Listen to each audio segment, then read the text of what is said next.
No problem, no problem. आप हाँ। तो देख ही रहे हैं, आप देख ही रहे हैं, कोई दिक्कत नहीं। ठीक, गोपाल जी। आप जो है आप होस्ट करिए और मैं जो है वो बैकग्राउंड पे हूँ, ठीक है? ठीक है, ठीक है। मेरे ख्याल से फिर भी सभी साथियों की अनुमति लेते हुए 2-3 मिनट और इंतजार कर लेते हैं। साथियों को धीरे धीरे एग्जैक्ट समय पे आने की हमें जो अभ्यास है आपको सभी को डालना होगा। तो धन्यवाद। फिर भी मैं इसमें अभिषेक जी आपकी और सभी साथियों की तारीफ कर रहा हूँ कि हम लोग 8:10 पे ऑर्गेनाइजर और कुछ साथी इकट्ठे हो जाते हैं।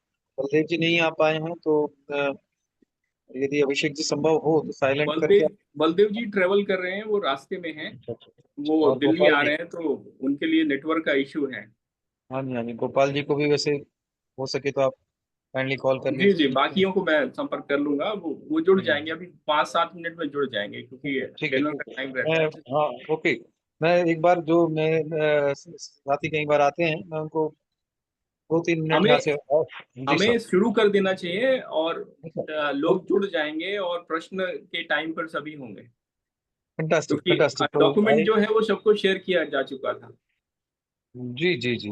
ठीक जी है, ठीक है। बहुत बहुत धन्यवाद। आपने यदि इतना इंटरवेंशन आपकी स्वीकार्य है, आपकी इच्छा अनुसार और सभी साथियों की इच्छा अनुसार कार्यक्रम अभी सही समय पे शुरू किया जाए। तो साथियों, आज का विषय है गो अभ्यारण्य और सौर ऊर्जा आधारित स्वावलंबी ग्राम मॉडल। इस पे हमारे श्री सचिन अवस्थी जी ने काफी कार्य किया है। उन्होंने एक डॉक्यूमेंट भी शेयर किया है। वो डॉक्यूमेंट आप सबके साथ भी, कुछ के साथ शेयर हो चुका है, बाकी साथियों के साथ भी शेयर किया जाएगा। पर डॉक्यूमेंट से ही और गोइंग इनफैक्ट बियॉन्ड दैट जब बोलेंगे तो साथी एक विजन के साथ भी बोलते हैं। तो मेरा निवेदन रहेगा श्री सचिन अवस्थी जी से कि कृपया वो अपनी बात को रखें, और जो भी साथी बाद में इनके, आप 30 से 40 मिनट में कृपया अपनी सचिन भैया बात रखेंगे। उसके पश्चात जो भी साथी बात रखेंगे, एक बार वीडियो ऑन करके अपना परिचय देकर अपनी बात रख सकते हैं, प्रश्न पूछ सकते हैं। तो ये एक स्ट्रक्चर रहेगा। करीब करीब हम प्रयास करते हैं कि एक सवा या बहुत ज़्यादा हुआ तो 1.5 घंटे में इस मीटिंग को, आपस की चर्चा को बहुत सुंदर तरीके से अभिषेक जी ने शुरू कराया है। इसको हम लोग समेटेंगे। तो बहुत बहुत धन्यवाद आप सबका जुटने के लिए। अभी हमारे पास 8 साथी हैं।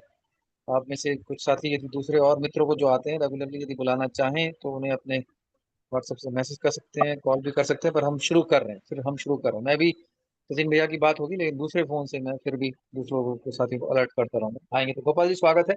सही समय पे आने का हम सब लोग अभ्यास करेंगे। बहुत बहुत धन्यवाद। आप तो फाउंडर ग्रुप में से हैं, तो फिर भी बहुत बहुत धन्यवाद आए। सचिन भाई साहब, थोड़ा सा, क्योंकि सभी साथी ने आपका मैसेज तो देखा है, लेकिन यदि हल्का सा परिचय आपके कार्य का वो आ ही जाएगा, पर एक थोड़ा सा बैकग्राउंड देते हुए यदि अपनी बात रखेंगे बहुत अच्छा। स्वागत है आपका सचिन भाई साहब। वेलकम। मुझे बहुत समय नहीं लगेगा, मैं बहुत थोड़ा सा बोलूंगा। जी, जी। थोड़ा सा भूमिका पे जाता हूँ मैं। पूरी शंकराचार्य मिश्रानंद जी का शिष्य हूँ। उनका बड़ा आग्रह रहता है कि गाय पे काम होना चाहिए। मुझे बहुत समझ में आता नहीं था क्योंकि मैंने कभी किया नहीं, और शहर में रहने वाले लोग हैं हम लोग। हमारे पिताजी प्रिंसिपल थे, माताजी प्रिंसिपल थी। तो 1000 स्क्वायर फीट, 1500 स्क्वायर फीट के मकान में रहने वाले लोग गाय नहीं पाल सकते, संभव नहीं था। तो कभी हमने गाय पाली नहीं।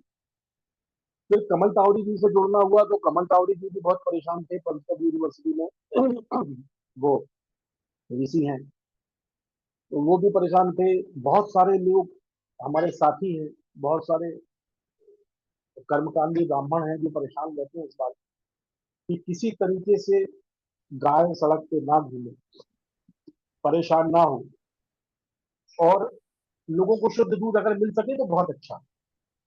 पर हमारा बेसिक ये विचार था कि गाय सड़क पे ना घूमे, और जो गाय छोड़ दी गई है वो फसल खराब न करे, उसके लिए हम कहीं अलग व्यवस्था कर दें। तो जब इस विषय पे विचार करना शुरू किया मैंने, लगातार मीटिंग में जुड़ते रहे वो।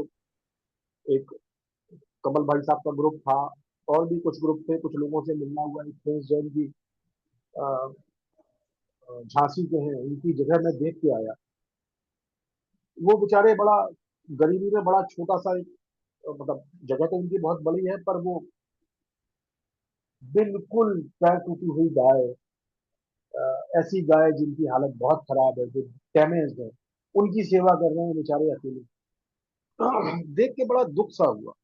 तो विचार किया तो ये समझ में आया कि सरकार इसमें मदद तो करती है, पर एक समस्या होती है कि जितना भोजन उसको चाहिए गाय को, और गाय पालने वाले के परिवार का जो खर्चा है, उस गौशाला की बिजली है, वहां गाय का फॉडर है, ये सारी चीजें जो है, ये जब तक सरकार से ना मिले, आदमी अपने पास से नहीं कर सकता। जो बड़े लोग करते हैं इस काम को, या जो उसमें डोनेशन देते हैं, वो भी बड़ा कभी कभी बड़ा कष्टकारी हो जाता है, और कभी कभी ऐसा लगता है कि बड़ी बेइज्जती सी महसूस हो रही है दान लेने में भी। तो विचार करना शुरू किया कि क्या ऐसा तरीका हो सकता है जिस तरीके में गाय का भोजन हम ऐसी व्यवस्था से अर्न करने लगे जहां पे कोई बहुत ज्यादा कष्ट ना हो, आसानी से काम हो जाए, और उसके भोजन के लिए धन या घास या दूसरी व्यवस्थाएं उपलब्ध हो जाए। पढ़ रहे थे, पढ़ते पढ़ते ये समझ में आया कि कोऑपरेटिव एक सेक्टर है। अमरनाथ जी से भी चर्चा हुई, एक सहकार सृष्टि करके पत्रिका निकालते हैं हमारे में, उनसे चर्चा हुई। फिर सोलर ऊर्जा पे ध्यान दिया, तो उत्तराखंड घूमे। अ, उत्तराखंड में नैनीताल में मेरे पास एक लाइसेंस है भांग के कलेक्शन का। उस पे काम करने के लिए गए, तो अधिकारियों ने काम नहीं करने दिया। उसका रीजन ये था कि जो अधिकारी हमारे विदेशी कंपनियों के साथ टाई अप कर रहे थे, अ, एक ऐसी भांग लगाने की कोशिश कर रहे थे जो भांग बिना नशे की, बिना आयुर्वेदिक प्रॉपर्टीज की, उससे सिर्फ कपड़ा बन सकता था। तो उसका मैंने विरोध किया। उसका विरोध इतना महंगा पड़ा कि मेरे को मेरा व्यापार उनने बंद करा। अभी भी वो पेंडिंग पड़ी हुई है, उससे कुछ फाइट कर रहे हैं, आ जाइए अगर नहीं। पर गाय, वहां मेरे को ये समझ में आया कि वहां बड़ी छोटी नस्ल की एक गाय होती है, बद्री, जिसका दूध बद्री विशाल को चढ़ता है और बहुत अच्छा होता है, पर वो बहुत कम दूध देती है। कोशिश की, लोगों से बात की, कुछ लोग काम कर रहे हैं, उनसे मिले, तो समझ में आया कि उस गौशाला को चलाने के लिए जो एक्सपेंसेस की जरूरत है, बिना प्रॉफिट के वो भी उपलब्ध नहीं। सहकारिता डिपार्टमेंट में भी जाना वाना हुआ, कुछ अधिकारियों से मिलना हुआ, तो ऐसे ही जनरल 4 महीने 3 महीने में उत्तराखंड घूमा। तो उत्तराखंड मतलब नैनीताल का जो बेल्ट है, रुद्रपुर और इस तरह, ये समझ में आया कि अगर हम संविधान के आर्टिकल 73 के तहत ग्राम स्वराज, जिसको गांधी जी की विचारधारा कहते हैं, या जिसका अमेंडमेंट शायद काफी बाद में हुआ, उसके तहत ग्राम पंचायत में जो ग्राम का सरपंच है, आपके यहाँ मुखिया कहते हैं, हमारे यहाँ सरपंच कहते हैं, कहीं कहीं कुछ और भी नाम है, प्रधान कहते हैं, उसको ये अधिकार होते हैं कि वो गांव की संपत्ति से उद्योग के लिए लीज पे दे सकता है, और भी कई उपयोगों में ले सकता है। उत्तराखंड में गौचर की जमीन नहीं मिली मुझे। मैंने गौचर की भूमि खोजने की कोशिश की कि किसी तरह गौचर की भूमि मिले तो उस पर कुछ विचार किया जाए, देखा जाए। वहां वन पंचायत की एक जमीन होती है। तो मैं उत्तराखंड जब गया तो एक श्री उत्तम न्याल जी हैं, हमारे परिचित हैं, उनके यहाँ जाके देखा, वो नाई करके बना है। बहुत सारी जमीन ऐसी है जो खाली पड़ी हुई है, जहां पे हम बिल्कुल नैसर्गिक गौ अभ्यारण्य बना सकते हैं। और उस गौ अभ्यारण्य में ही एक छोटा पावर प्लांट, सोलर वाला, एक कोल्ड स्टोरेज, पंचगव्य औषधि बनाने का एक छोटा सा प्लांट, और गौकास्ट की व्यवस्था, ये 4-5 चीजें ऐसी जमीनों में हो सकती। जैसे हमारे मध्य प्रदेश का भी हम विचार कर रहे हैं, तो मध्य प्रदेश में तो हम 5 एकड़ 5 मेगावाट का प्लांट का विचार कर रहे हैं हम लोग। हमारे कुछ मित्र हैं वो करना चाह रहे हैं, मैं तो नहीं कर रहा। जो बिजली हम बेचेंगे सरकार को, उस बिजली का जो पैसा है वो ग्राम पंचायत में आए या कोऑपरेटिव सोसाइटी में। उस कोऑपरेटिव सोसाइटी में जो 10 लोग जुड़े हैं, 10 युवा लड़के जुड़े, वो 10 युवा लड़कों की उससे तनख्वाह निकली। साथ में जो और प्रोजेक्ट हो सकते हैं उन प्रोजेक्ट्स पे काम किया जाए। जैसे एक सोसाइटी हो सकती है जो कोल्ड स्टोरेज पे काम कर सकती है, जो खेती पे काम कर सकती है, या कोई एफटीसी है वहां, या कोई बहुत छोटी जमीन वाले लोग भी हैं जो सब्जी उगाते हैं, फल उगाते हैं, या फल तोड़ के लाते हैं। उनके लिए एक छोटा सा कोल्ड स्टोरेज हो जाए। बड़ा नहीं चाहिए हमको, छोटा चाहिए। गौकास्ट, जो हमारा गोबर निकलता है उससे गौकास्ट बन जाए, जो जैविक खेती के लिए खाद बनती है वो। अगर इनकी जरूरत नहीं है तो हम बायोगैस बना लें। ऐसे करके 3 4 5 प्रोजेक्ट छोटे छोटे वहां डाले जाए और उन सब प्रोजेक्ट्स को इनमें मर्ज किया जाए। जो लोग वहां उन प्रोजेक्ट्स में काम कर रहे हैं उनकी सचिन जी, तनख्वाह। आपसे आग्रह है थोड़ा माइक के पास आकर बात रखें, क्योंकि आवाज आपकी बहुत स्लो आ रही है। अच्छा, अब ठीक हुई बलदम हाँ, आप थोड़ी बेहतर है। जी। तो हम ये चाह रहे थे कि जो पैसा आ रहा है, चाहे वो सोलर से आ रहा हो या वो पैसा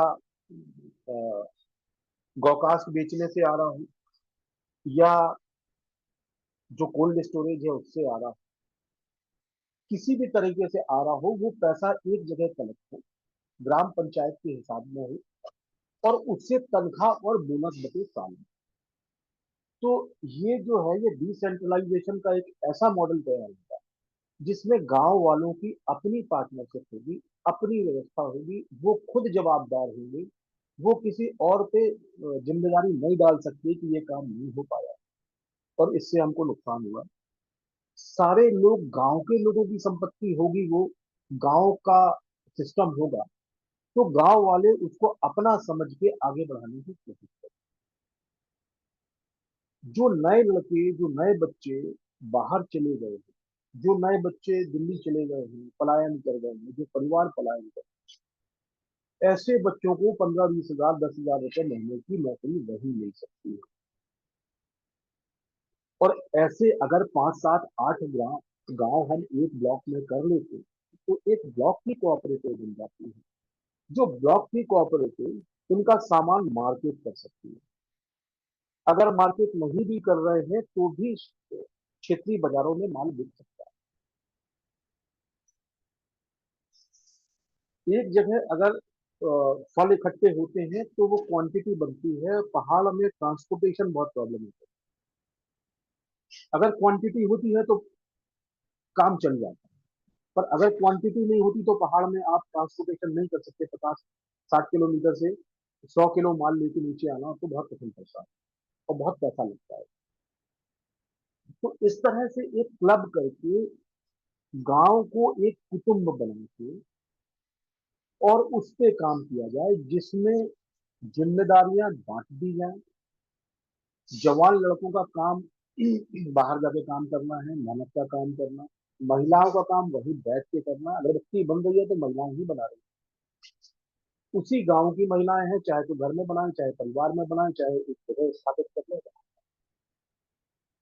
जो बच्चे हैं छोटे, स्कूल से लौट के आते हैं, अब उनके पास समय है 2 घंटे 5 घंटे, वो जंगल में जाके फल ले आते हैं, जड़ी बूटियां ले आते हैं, उनका कलेक्शन हो सकता है। तो ऐसे एक ही गांव में 5 7 अलग अलग सोसाइटीज बना के उनको क्लब कर दिया, या एक ही बड़ी सोसाइटी बना के सारी चीजों को एक साथ क्लब कर दिया जाए। 100 लोगों की एक सोसाइटी बनाई, सारी चीजें एक साथ क्लब कर दी। एक वहां पढ़ा लिखा लड़का गांव का पकड़ा, उसको वहां हेड बनाया, उससे बोला भैया तुम डिस्ट्रीब्यूट करो, किसको क्या काम देना है, कैसे करना है। मैं तो 3 महीने में एक बार आऊंगा और उसकी मॉनिटरिंग कर लेंगे। वो मॉनिटरिंग सहकारिता विभाग का कोई अधिकारी कर सकता है, वो मॉनिटरिंग राजस्व विभाग का कोई आदमी कर सकता है। वो मॉनिटरिंग हम लोग भी कर सकते हैं एज ए कंसल्टेंट। तो ये एक विचार था। इस विचार में जो दूध आएगा उसका घी, इंटीरियर के गांव में हम दूध बेचने की कोशिश नहीं करेंगे। इंटीरियर के गांव में हम शुद्ध घी बनाएंगे और घी ही बेचेंगे। शहद पे काम वहां हो सकता है। तो गांव की जो वन पंचायत की जमीन है, या मध्य प्रदेश और दूसरी जगहों में ग्राम पंचायत की जो जमीन है, या जो जमीन गौचर की है, उन जमीनों का उपयोग करें, क्योंकि सबसे ज्यादा तकलीफ आती है जमीन परचेज करने में और लेने। गांव के हाथ में इसका कंट्रोल दिया जाए। हम इसको बाहर से बैठ के मॉनिटर कर सकते हैं, उनको समझा सकते हैं, उनको ट्रेन कर सकते हैं, उनकी व्यवस्था। तो ये एक प्रोजेक्ट हमारा था जो गाय पे था। हमारे गुरुदेव और कमल तावड़े जी और अ, अमरनाथ जी हो गए, हमारे एक शिकारे भाई साहब हैं वो हो गए, इन लोगों की प्रेरणा से ये बना। इसको मैंने किया नहीं है, पर मैं इसको करना चाह रहा हूँ। इसके लिए मैंने जबलपुर में एक टीम तैयार की है। वो टीम ने रजिस्ट्रेशन कराई है अभी एक संस्था। तो हम लोग अब सरकार के पास जाने का मन बना रहे हैं। मैं ग्रुप से मदद चाहता हूँ, अभिषेक भाई, आप लोगों से और आपके साथियों से, कि हर राज्य में अलग अलग तरह की योजनाएं हैं। उत्तराखंड में तो दुर्गम और सुगम के नाम से भी योजनाएं हैं। कौन सी जगह सुगम में है, कौन सी जगह दुर्गम में है, महिलाओं के नाम पे है, आदिवासियों के नाम, अलग अलग क्या कहते हैं इसको, अलग अलग तरह के फंड एलोकेशन है, अलग अलग तरह की सब्सिडीज हैं, अलग अलग तरह की और भी चीजें हैं जो उन जगहों के हिसाब से ही डिसाइड होगी। तो ये जो प्रोजेक्ट मैंने बनाया है, ये ब्रीफ प्रोजेक्ट, बिल्कुल ब्रीफ, छोटा सा। इसके बाद हमको ध्यान देना होगा कि उत्तराखंड में अगर कर रहे हैं तो उत्तराखंड के पहाड़ी एरियो में कौन सी योजनाओं पे काम होगा, कितनी सब्सिडी आएगी, कितना पैसे की जरूरत होगी, कितना पैसा हम ग्राम पंचायत से ले सकते हैं, एमपी लेट फंड से ले सकते हैं, एमएलए लेट फंड से ले सकते हैं, या कितना हम लोगों के बीच में कंट्रीब्यूट कर सकते हैं। क्योंकि ये गाय का काम है, इसलिए समाज पैसा दे सकता है। ये सोलर का काम है और कोऑपरेटिव है, इसलिए सरकार कुछ एडिशनल इंटेंसिव भी दे सकती है। क्योंकि ये कोऑपरेटिव से संबंधित काम है, तो कोऑपरेटिव डिपार्टमेंट में भी एक योजना चलती है, 10% लो, 90% गवर्नमेंट देगी, आप काम करो। तो उसके लिए एक कुछ ऐसे बेहतरीन लोगों की हमको आवश्यकता होगी हर क्षेत्र में। मध्य प्रदेश में कर रहे हैं तो मध्य प्रदेश के लिए, उत्तराखंड में कर रहे हैं तो उत्तराखंड के लोग, जो इस मॉडल को फाइन ट्यून कर सकें और इस पे हम काम कर सकें। फाइन ट्यूनिंग का काम में सब्सिडी किस योजना से लेना है, किस योजना से ऋण लेना है, ग्राम पंचायत किस योजना से फंड ले सकती है, किस योजना से सेंट्रल गवर्नमेंट की सब्सिडी आ सकती है, इस पे विचार करना है। जो अभी मैंने विचार किया है वो किया है पीएम कुसुम योजना से सोलर का काम, जो 0.5 मेगावाट से 2 मेगावाट तक चलता है। पर अगर इसमें बहुत सारे लोग जुड़ जाते हैं, कोऑपरेटिव हो जाते हैं, तो वो 5 मेगावाट तक भी जाता है। बहुत संभव है वो 10 तक भी जा चले जाए। तो किसी एक आदमी कोई एक आदमी किसी गांव में एक पावर प्लांट लगाए, या एक कोई प्रोजेक्ट तैयार करे, और उससे जो कमाई हो उसको लेके बंबई और दिल्ली और बेंगलोर में रहे। उससे बेहतर है हमारे गांव की ग्राम पंचायत उस प्रोजेक्ट की मदद से उससे अपनी उदर पोषण करे। सूर्य भगवान की कृपा से हमको बिजली मिल रही है, उन्हीं की कृपा से सारे फसल हो रही है, सारी चीजें हो रही हैं। वहीं से हमारा तनख्वाह आए और गांव का एक समग्र विकास। ये एक विचार था भाई साहब। अब आप लोग प्रश्न कर सकते हैं। धन्यवाद।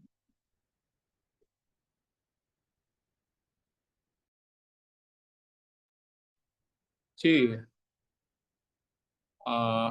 धन्यवाद। अ, हमारे साथ जो साथी लोग जुड़े हुए हैं, आप लोगों ने वो जो प्रोजेक्ट समरी रिपोर्ट भेजी थी सचिन जी ने, वो देखी होगी अगर आप लोगों में से अ, अ, आपको मिली है तो आप जो आपके प्रश्न हैं उस प्रोजेक्ट के बेसिस पे, या आपके जो अन्य प्रश्न हैं वो सचिन जी से कर सकते हैं। बारी बारी से अपना हैंड रेज कर सकते हैं या अपने को अनम्यूट करके और सीधे प्रश्न कर सकते हैं।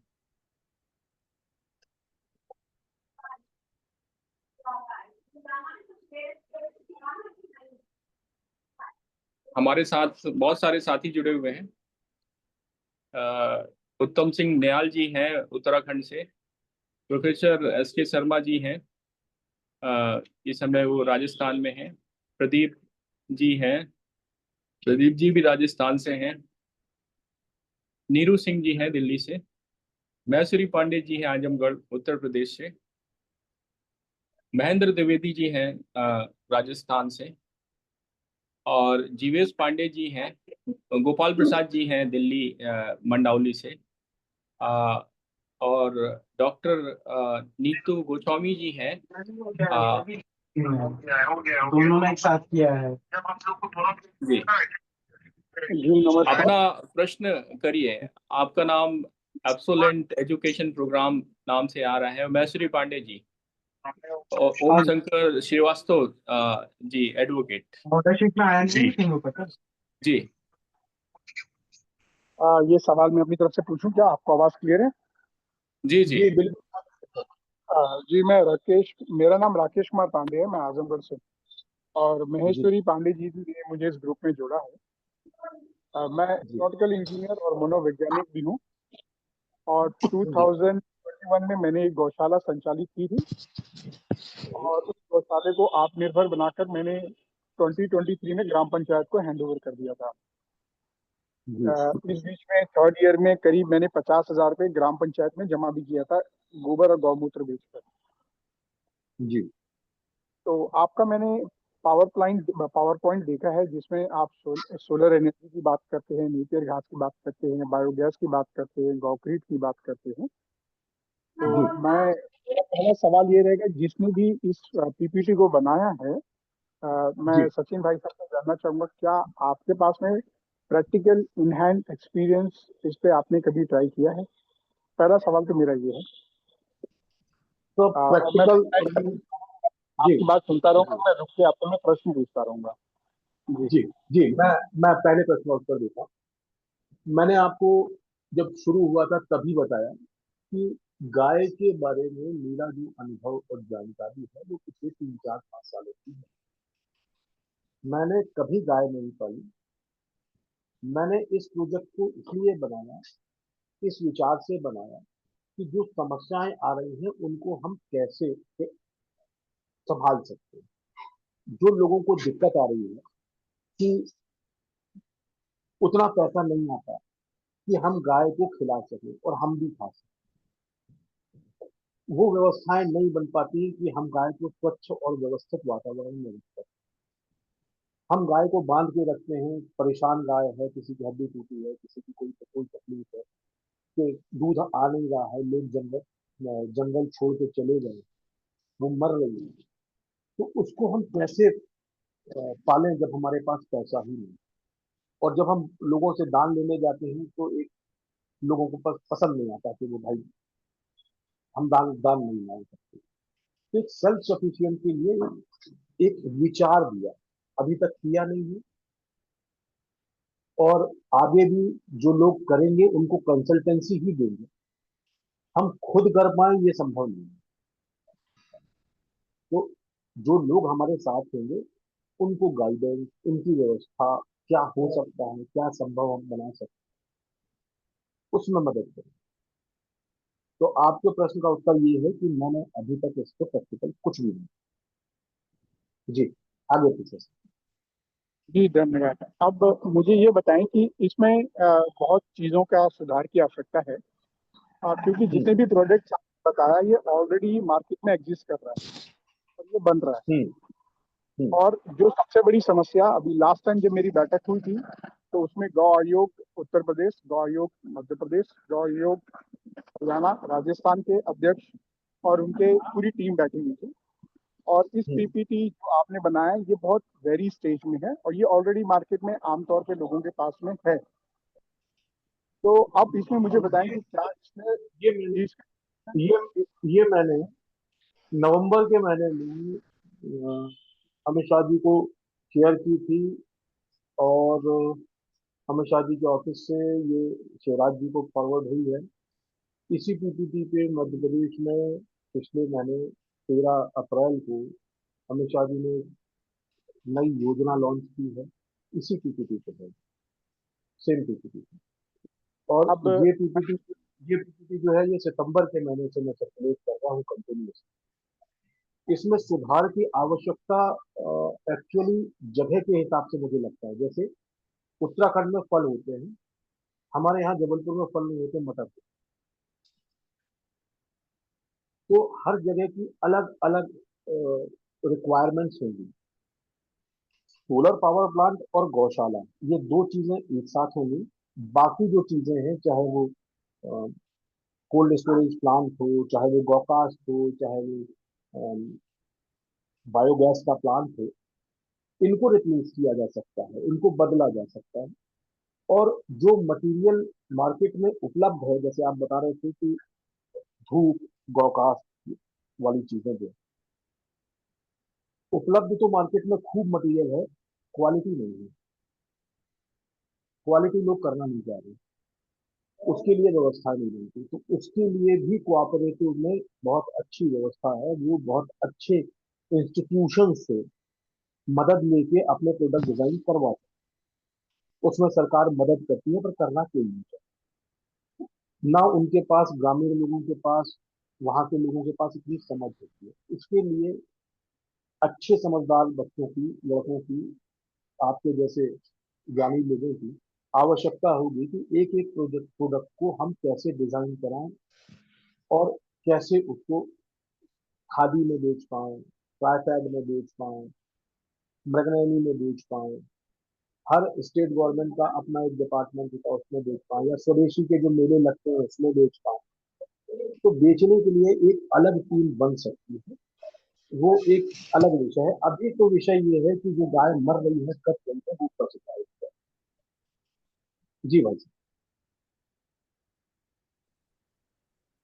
जी, अगला तो प्रश्न। जी भाई साहब, तो क्या मैं प्रश्न गणनी करूं या कोई और व्यक्ति पूछेगा?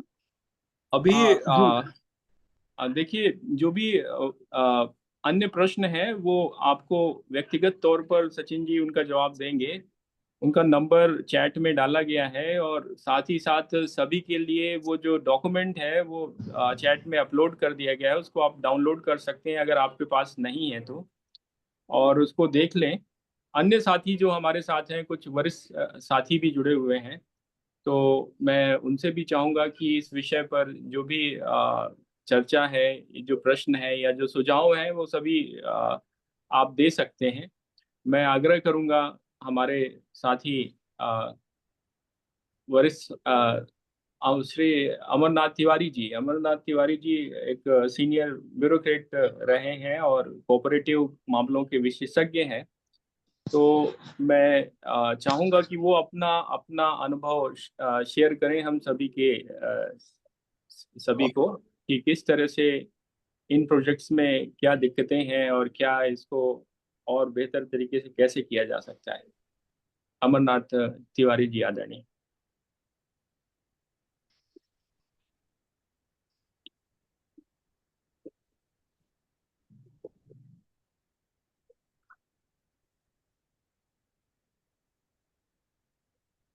महेश्वरी पांडे जी, आपका कोई प्रश्न है? जी नमस्कार, मैं प्रणाम करता हूँ। जी हाँ, प्रणाम सर। सचिन जी का आभार व्यक्त करता हूँ कि उन्होंने हमें ग्रुप में जोड़ करके बात कहने के लिए आग्रह किया। सर, हमने सर एक सेकंड, भाई साहब, हमने आपको इसलिए जोड़ा है ग्रुप में कि इस प्रोजेक्ट में जो कमियां हो, जो गलतियां हो, उनको पॉइंट आउट करें। हम चाहते हैं कि इसको हम और प्यूरिफाई करके बेहतर तरीके से बना सकें, इसको और सुधार देखिए कर सकें। डॉक्टर साहब, अभी हम उत्तरकाशी में थे, आज देहरादून में पहुंचे हैं। उत्तरकाशी एक आध्यात्मिक, सामाजिक और आर्थिक रूप में बहुत ही समृद्ध जिला है उत्तराखंड का।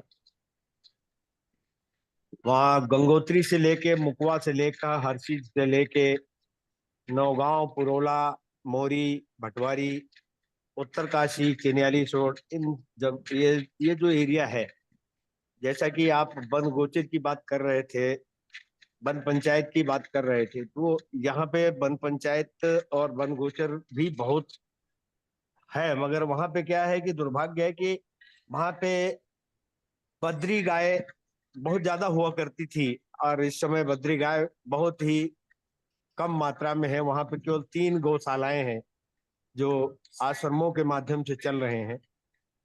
और बाकी जो है, सरकार दावा करती है कि हम हर गांव में बद्री गाय का जो है व्यवस्था कर रहे हैं, हर जिले में कर रहे हैं, हर तहसील में कर रहे हैं। मगर वहां पे गाय आज भी जो है सड़कों पे घूम रही हैं, उनका उनका कोई देख रेख करने वाला नहीं। अभी हम लोगों ने अभी एक बैठक करके, और एक जगह का, उत्तरकाशी शहर से थोड़ा सा पहले एक डुंडा एक जगह है, वहां पे करीब 300 नाली जमीन का जो है चिन्हित करके, वहां पे हम लोग अपने ही ग्रुप से, उसमें डॉक्टर कमल टाउरी जी हैं, स्वामी राम किशोर दास जी महाराज हैं, मनु पीठाधीश्वर राजेंद्र दास जी महाराज हैं, और भी जो है अखंडानंद जी हैं, वो देहरादून और हरिद्वार, ऋषिकेश, वृंदावन और अयोध्या के कुछ संतों को भी इसमें जोड़ा गया है। वहां पे एक नंदनी पंचगव्य विश्वविद्यालय की परिकल्पना की गई है कि हम लोग उसको जो है वहां पे व्यवस्थित रूप में वहां पे इस्टेब्लिश करें। जगह का चिन्हित करके आ गए हैं, और हमारे एक्सपर्ट भी जो है उसको देख करके उस पे काम शुरू कर दिए हैं। तो इस तरह से जो सचिन जी का जो प्रकल्प है बहुत ही सुंदर है। मैंने इनका पूरा जो है लिंक जो भेजा था, उन्होंने, हमने देखा। आज समाज को जरूरत इसी चीज की है। मगर एक चीज आपको बता दें, जब तक हम जनभागीदारी का सहयोग नहीं लेंगे तब तक संभव नहीं है। और जन भागीदारी कैसे संभव होगा? जब हम हर गांव के लोगों को जोड़ेंगे, और वो जोड़ने का और उनको जो है तो व्यवस्थित करने का, सहकारिता ही एक ऐसा मॉडल है जो हम उससे साकार कर सकते हैं। आपका प्रकल्प बहुत सुंदर है। आप वहां पे इस क्या कहते हैं, ट्रीटमेंट प्लांट है, या फिर जो है आपका स्टोर रूम, स्टोर के लिए जो आप ने कहा कि वो भी हो सकता है, और वहां पे प्रोसेसिंग व्यवस्था भी हो सकती है। अभी हमने सहकारिता के ही माध्यम से एक प्रोसेसिंग यूनिट चिन्याली सोड में, वहां के ही जो है हमारे भाई अजय बिष्ट जी हैं, जो उन्होंने 1 रुपया सरकार से अनुदान लिए बगैर 40-45 लाख रुपया लगा, उसको स्टेब्लिश किया। वहां पे वहां के ही स्थानीय जो मड़ुआ है, झिगोरा है, राजमा है, इन सब चीजों से जो है वो बहुत सारी चीजें बना रहे हैं। उसमें चिप्स है, कुरकुरे है, मक्का से भी जो है, तो बहुत सारी चीजें वो बनाना शुरू कर दिया। और इस बार यात्रा में वो अभी उनकी बिक्री भी बहुत तेजी से हो रही है। तो अभी 1 महीना हुआ है उसको शुरू किए, और 1 महीने में उन्होंने अपना जो है अच्छा जो है परफॉर्मेंस वहां के लोगों को, यात्रियों को, और उनको अच्छा भी लगा। क्योंकि जो बाहर से जो कुरकुरे, चिप्स, ये सब चीजें आते हैं, वो आलू के बनते हैं या और चीजों के बनते हैं। मगर वहाँ जो बना रहे हैं, वहाँ के ही प्रोडक्ट, वहाँ के ही जो है जो उपज है उससे बना रहे हैं। तो इन सब चीजों को जो है हम लोग जन भागीदारी के माध्यम से वहाँ के स्थानीय लोगों के, चाहे किसी भी राज्य में, चाहे उत्तराखंड हो, उत्तर प्रदेश हो, मध्य प्रदेश हो, बिहार हो, छत्तीसगढ़ हो, झारखंड हो या महाराष्ट्र हो, कोई भी राज्य हो, किसी भी राज्य से में जो है अगर हम इस चीज को करना चाहते हैं तो हम लोग बहुत अच्छी तरह से कर सकते हैं, स्थानीय लोगों को जोड़ करके। अभी कुछ ग्रुप के लोगों ने जो है बुंदेलखंड उत्पादकता परिषद का गठन किया, सचिन भाई इसको जानते होंगे, और उसमें काफी अच्छे लोगों को जोड़ा है। तो इस तरह से बहुत सारी चीजें हैं जो हम लोग कर सकते हैं, मगर ग्रुप के माध्यम से, जन भागीदारी के माध्यम से। एक आदमी कुछ नहीं कर सकता जब तक हम स्थानीय लोगों को नहीं जोड़ेंगे। वो कहीं के भी हो, जहां भी हैं, वहां के लोगों को ही जोड़ करके हम लोग इसको अगर आगे बढ़ाएं तो बहुत कुछ कर सकते हैं। ये अपना विचार है। और जो सचिन भाई ने बातें कही वो भी स्वीकार्य है, मगर कहीं न कहीं इन चीजों को भी जो है जोड़ने की आवश्यकता है। और इसी के साथ मैं अपने वाणी का विराम करता हूँ। आपने बोलने का अवसर दिया, सबको प्रणाम करता हूँ, धन्यवाद, सादर वंदन है, अभिनंदन है। जय शाहकार, जय उत्तराखंड, जय बद्री विशाल। अ, धन्यवाद आदरणीय श्री अमरनाथ तिवारी जी। आपने बहुत प्रैक्टिकल चीज़ें बताई हैं और मैं आपका मार्गदर्शन और इस विषय पर एक अलग से एक प्रयास करेंगे कि आप कुछ समय दें 1 घंटे का, जिसमें कि इस पर विस्तार से चर्चा हो सके। तो मैं आपसे संपर्क करूंगा। मेरी कमल टावरी जी से भी इस विषय में बात हुई थी, उन्होंने भी बोला था कि आपको लेकर एक कार्यक्रम हम लोग करें, तो हम जल्द ही करेंगे जब आप अनुमति देंगे अ, इस पर जो हमारा कोऑपरेटिव विषय पे लेके। तो अन्य साथी जो हैं वो इस पर प्रश्न पूछ सकते हैं, हमारे जितने भी साथी हैं। डॉक्टर सुभाष नालंगे जी, गोपाल प्रसाद जी, अ, आचार्य अंतरंग जी, जीवेश पांडे जी, महेंद्र द्विवेदी जी, प्रदीप जी, सभी के नमस्ते। पास। जी जी, प्रश्न आप अपना हाँ, करें। जी, डॉक्टर हमने, सुभाष। हाँ, महाराष्ट्र में एक जलगांव करके जिला है, वहाँ हमने एक कोऑपरेटिव के माध्यम से अभी अभी 1 महीने पहले एक गौशाला शुरू की है। और कोऑपरेटिव के माध्यम से हम वहाँ 10-12 चीजें भी करना चाहते, एग्रीकल्चर के बाकी के, तो वो मैं कल बताने वाला हूँ आपको, भारतीय कृषक समाज के माध्यम से। पर तिवारी जी ने अभी अभी जो बात की है कि गांव के लोगों को जुड़ाना और काम करके लेना और आगे जाना, तो ये एक मॉडल हमने धुलिया जिले में, ये झालावाड़ी बकरी का बनाया है और जलगांव में हमने गाय का बनाया है, गौ माता का बनाया है। तो हमारा जो बकरी का मॉडल है उसमें हमने प्रोसेस की है हमारे संभाजी नगर डिस्ट्रिक्ट में, और वो आज सेल भी अच्छी तरह से पुणे और बॉम्बे में हो रहा है। तो जो प्रोसेस करना चाहिए वो अच्छे तरह से करना चाहिए, और जहाँ अच्छी तरह की प्रोसेस होती वही करना चाहिए। कि गोट मिल्क लिए हमने 2 साल तक वो गोट मिल्क सेल कर सकते, ऐसी बोतल हम बना रहे, बन गई है हमारी संभाजीनगर सिल्लोड महाराष्ट्र से। तो बाकी जो हम गाय के लिए जो बोल रहे हैं, न्यूट्रिशन चारा, जैसा मैंने एक मल्टी कटिंग ग्रास हमारे अहिल्यानगर डिस्ट्रिक्ट पुणे के पास, हमारे जो भारतीय कृषक समाज के लोग हैं इनके पास गौशाला है, उनको हमने इस साल एक मल्टी कटिंग ग्रास 25 दिन में कटिंग होने वाला पतला सा और न्यूट्रिशन वाला क्लास दिया है। धन्यवाद।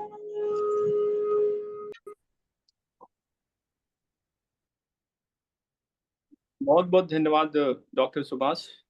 हमारे अन्य साथी अपना प्रश्न रख सकते हैं, अपना विचार रख सकते हैं। जी सर नमस्कार। मैं जी प्रणाम अवस्थी जी। मेरा प्रश्न ये है, जी जी मैं माहेश्वरी पांडे आजमगढ़ से बोल रहा हूँ। जी जी जी जी बोलिए, बताइए। अ, अ, एक ये राकेश पांडे जी ने ये गो आधारित अर्थव्यवस्था पे बहुत मेहनत की है, बहुत श्रम किया है। तो जी उसमें जो सरकार की योजनाएं होती हैं, खासकर से उत्तर प्रदेश में योगी जी मुख्यमंत्री हैं, गो सेवा पर उनकी रुचि भी रहती है और उन्होंने बहुत सारी योजनाएं बनाई। लेकिन जो जमीनी स्तर पे जो सबसे बड़ी समस्या आ रही है कि प्रशासनिक उदासीनता, ब्यूरोक्रेट से लेके मिनिस्ट्रियल स्टाफ तक और लेखपाल और कानूनगो तक के जो सरकारी लोग हैं, ये लोग अ, अवरोध अवरोधों को दूर करने में कोई रुचि नहीं लेते हैं। और इस संबंध में बहुत ही संघर्ष किया है राकेश पांडे जी ने। मैं भी कुछ मामलों में इनके साथ रहा हूं। और अगर कुछ सरकारी अनुदान उससे रिलेटेड है तो वो फंड्स रोक लिए जाते हैं और अर्थव्यवस्था गड़बड़ा जाती है। अ, तो इस प्रशासनिक उदासीनता को दूर करने के लिए हम लोग कैसे इस समस्या से निपटें? जी जी भाई साहब मैं एक बात आपसे बता रहा हूँ। प्रशासनिक प्रशासन से तो मैं भी भयंकर परेशान हूँ। सरकार दक्षिणपंथी है, इसलिए बोलने में थोड़ी हिम्मत नहीं करती। लगता है कि गड़बड़ है, बोलने में थोड़ा संकोच होता है। पर उसकी भी एक लिमिट होती है। मैं आपको एक बात बताता हूँ। हमको, अगर हम निष्काम हो जाए और हम ये विचार कर ले कि हम गांव में जाके ग्राम पंचायत के सरपंच से ये बोले कि तुम्हारी हैसियत है इस गांव में 50 लोगों को रोजगार देने की और नौकरी देने की, और ऐसी नौकरी देने की जिसमें बाद में तुमको पेंशन की भी व्यवस्था कर सकते हो, तुम कर क्यों नहीं रहे? ये जो गांव के लड़के बाहर जा रहे हैं, ये क्यों नहीं रहे? मॉडल हम देते हैं, करो। गांव के बच्चों को गांव में ही नौकरी, उन गांव के लोगों को ये समझाया जाए कि भैया तुम्हारे लड़के बाहर जा रहे हैं, उनके लिए ये रोजगार है, 20,000 रुपये महीना है। हमको नहीं चाहिए कुछ, ना हमारी वो कोऑपरेटिव है, ना हम उस कोऑपरेटिव में काम करें। आप बोलोगे तो हम एक एडवाइजर हो जाएंगे, आप बोलोगे हम एक कंसल्टेंट हो जाएंगे। हम चाहते हैं कि आपके बच्चे आपके घर में व्यवस्थित रहे और उनकी रहना खाना खर्चा कमाई सब वहीं से चले। गांव में सर्कुलर इकोनॉमी बने, गांव का पैसा गांव में रहे। और ये हम तरीका बताते हैं कि 25 लड़कों को आपके गांव में सरकारी नौकरी के समान नौकरी मिलेगी। तनख्वाह उतनी नहीं होगी, कम होगी, और जवाबदारी उस तनख्वाह को निकालने की भी आप ही लोगों की है। आप ठीक से काम करोगे तो तनख्वाह बढ़ेगी, बोनस बढ़ेगा। नहीं करोगे नहीं बढ़ेगा। आजकल ट्रांसपेरेंसी इतनी जबरदस्त है, आजकल इतना जबरदस्त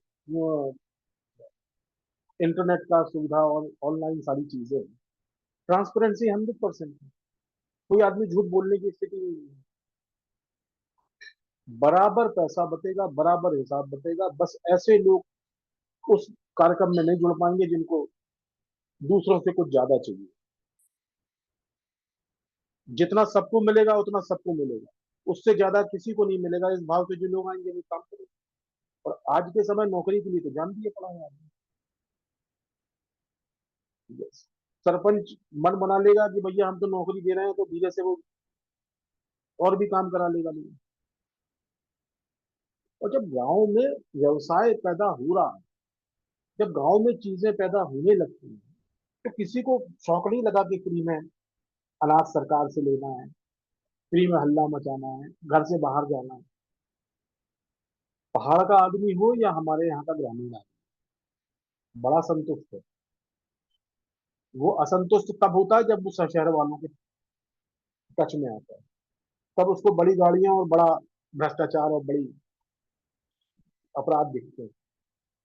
तो जिन क्षेत्रों में लोगों का अभी तक इस तरह के वातावरण में आना जाना नहीं हुआ है, उनसे तो हम कर ही सकते हैं।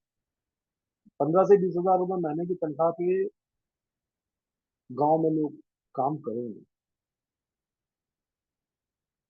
असल में जो एक भाव हमारे बीच में चलता है कि मैंने गौशाला बनाई, हमने बनवाई, हमने किया, जहां मैं आ जाता है वहां मुझे लगता है कि मुझे कुछ प्रॉफिट चाहिए। उस भाव को अगर छोड़ दें, ये मन बना ले कि नहीं भाई, जो बना रहा है उसी का है। गांव का सरपंच हेड है, गांव के 5 पंच हेड है, गांव के बड़े लोग बिठा ले, हर घर से एक ही बच्चा लेंगे, दूसरा बच्चा लेंगे ही नहीं, या एक ही महिला लेंगे, दूसरी महिला लेंगे ही नहीं। जहां गांव में कम लोग हैं वहां 2 कर देंगे। तो गांव के लोग खुद डंडा लेके इनसे काम कराने लगेंगे, सरपंच के पीछे खुद दौड़ने लगेंगे, भैया नौकरी मिल रही, ज्यादा दो ना। सचिन जी, आपकी आवाज बिल्कुल चली जाती है। जी, अब ठीक है भाई साहब। हाँ, थोड़ा तेज बोलिए जी, जी। गांव के जो लोग हैं, ये लोग खुद सरपंचों से बोलेंगे कि भैया अगर ऐसी व्यवस्था बन रही है, हमारे बच्चों की व्यवस्था बन रही है, वही बन रही है, तो करो ना। और मेरे को नहीं लगता कि ये जो प्रोजेक्ट है, इस प्रोजेक्ट में कुछ ट्वीकिंग करके आपके और हमारे जैसे लोग जो थोड़ा बहुत समझते हैं चीजों को, वो बना के इस प्रोजेक्ट को अगर कलेक्टर के सामने भी रखेंगे, मुख्यमंत्री के सामने भी रखेंगे, तो कोई कारण नहीं बनता उनका कि वो मना करे। आपको जान के आश्चर्य होगा, उत्तराखंड का या मध्य प्रदेश का या हिंदुस्तान के किसी भी प्रदेश, जो भी इन्वेस्टर मीट हुई है, आप जाके देख लो, जितना इन्वेस्टमेंट आया है और जितने लोगों को रोजगार मिलेगा, एक रोजगार कम से कम 1.5 करोड़ का होता है। सारा पैसा बैंक से जाता है, सारा पैसा सरकार देती है, और रोजगार मिलता है बहुत कम लोगों को। 1.5 करोड़ रुपए में यहाँ पे 50-100 लोगों को रोजगार मिलेगा। सरकार की तो मजबूरी है रोजगार की व्यवस्था। अधिकारियों को तकलीफ होती है कि भाई हमको क्या, वो विषय है। तो उस विषय का भी कोई रास्ता निकलेगा। सरकार मन मनाई करना चाहती है। भाई सरकार की प्रायोरिटी क्या है? सरकार की प्रायोरिटी गौरक्षा है कि नहीं है? सरकार की प्रायोरिटी रोजगार बढ़ाना है कि नहीं है? पर्यावरण सुधारना है कि नहीं है? एसडीजी की जो गाइडलाइंस है उनको फॉलो करना आपकी मजबूरी है कि नहीं है? अभी तक जो शिकायतें होती थी, बातें होती थी, उनका स्तर बढ़ रहा है। लोग इंटरनेट से जुड़ रहे हैं, लोग जागरूक हो रहे हैं। अभी एसडीजी के काम का विरोध करने लग जाए सरकार, एसडीजी के काम का कहीं वो करने लग जाए, लोग शिकायतें नहीं ऊपर चले जाएंगे। इंटरनेट में पता चल जाता है कि ये कैसे होगा, शिकायत कहाँ कर सकते हैं। तो इस समय तो सरकार मजबूर है, फंसी है। हम तो तारनहार हैं उसके, जो उसको रोजगार दे रहे हैं, गाय बचा रहे हैं, धर्म बचा रहे हैं, पर्यावरण बचा रहे हैं। हमको तो उनको घर से पैसा देना चाहिए, जो बड़े धनवान नेता हैं, धनवान उद्योगपति हैं, कि भैया प्रकृति बचा रहे हो, पैसा ले जाओ। और नहीं देते हैं तो जनता को जागरूक करेंगे कि भाई 20 लोगों को नौकरी दे रहे हैं, आप क्या है। चलो आज कलेक्टेड भेजते हैं, तो वो हमारे भी अन्य करना पड़ेगा। साथी जो हैं, जिनके प्रश्न हैं, आचार्य अंतरंग आनंद जी। मैं श्री पांडे जी, मैं आपकी एक बात से सहमत हूँ। जो राकेश पांडे जी हैं, पहला तो मैं उनसे आग्रह करूंगा कि वो अपना नंबर जो है वो हमें उपलब्ध कराएं, क्योंकि इस तरह की समस्याएं जो हैं उत्तर प्रदेश में काफी देखी गई हैं। योगी जी बहुत बातें कर रहे हैं, लेकिन जो ग्राउंड पर जो एग्जीक्यूटर्स हैं और जो लोकल पॉलिटिक्स है वो आड़े आ रही है। इसी तरह का एक किस्सा अभी आस्था श्री वालों का भी चल रहा है। उन्होंने मानिकपुर चित्रकूट में 200 गायों की गौशाला बनाई थी, और गौशाला बनाने के बाद बड़ा विकट स्थितियां आ गई, और वहां पे वो पिछले 3 सालों से उससे जूझ रहे हैं। तो इन सब चीज़ों का समाधान हर स्तर पर ढूंढना होगा। यहाँ पर हमने उनको ग्रुप से जोड़ दिया है, उनका नंबर उपलब्ध है, हम आपको अलग से भी दे देंगे। जी और इसमें गांव लेवल की जो बात हो रही है, प्रधान से लेकर के और लोकल भूमाफिया तक बहुत परेशान किए। ये जो गौशाला हम लोग जिस पे मेहनत कर रहे थे, जी जी और हर प्रकार का अवरोध प्रशासन से लेकर स्थानीय लोगों तक डाला गया।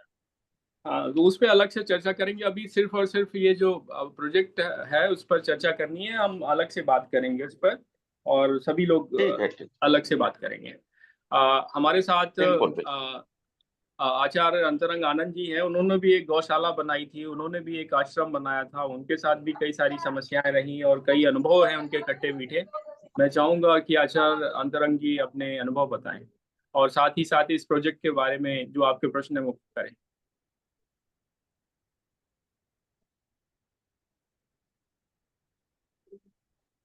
जी नमस्कार।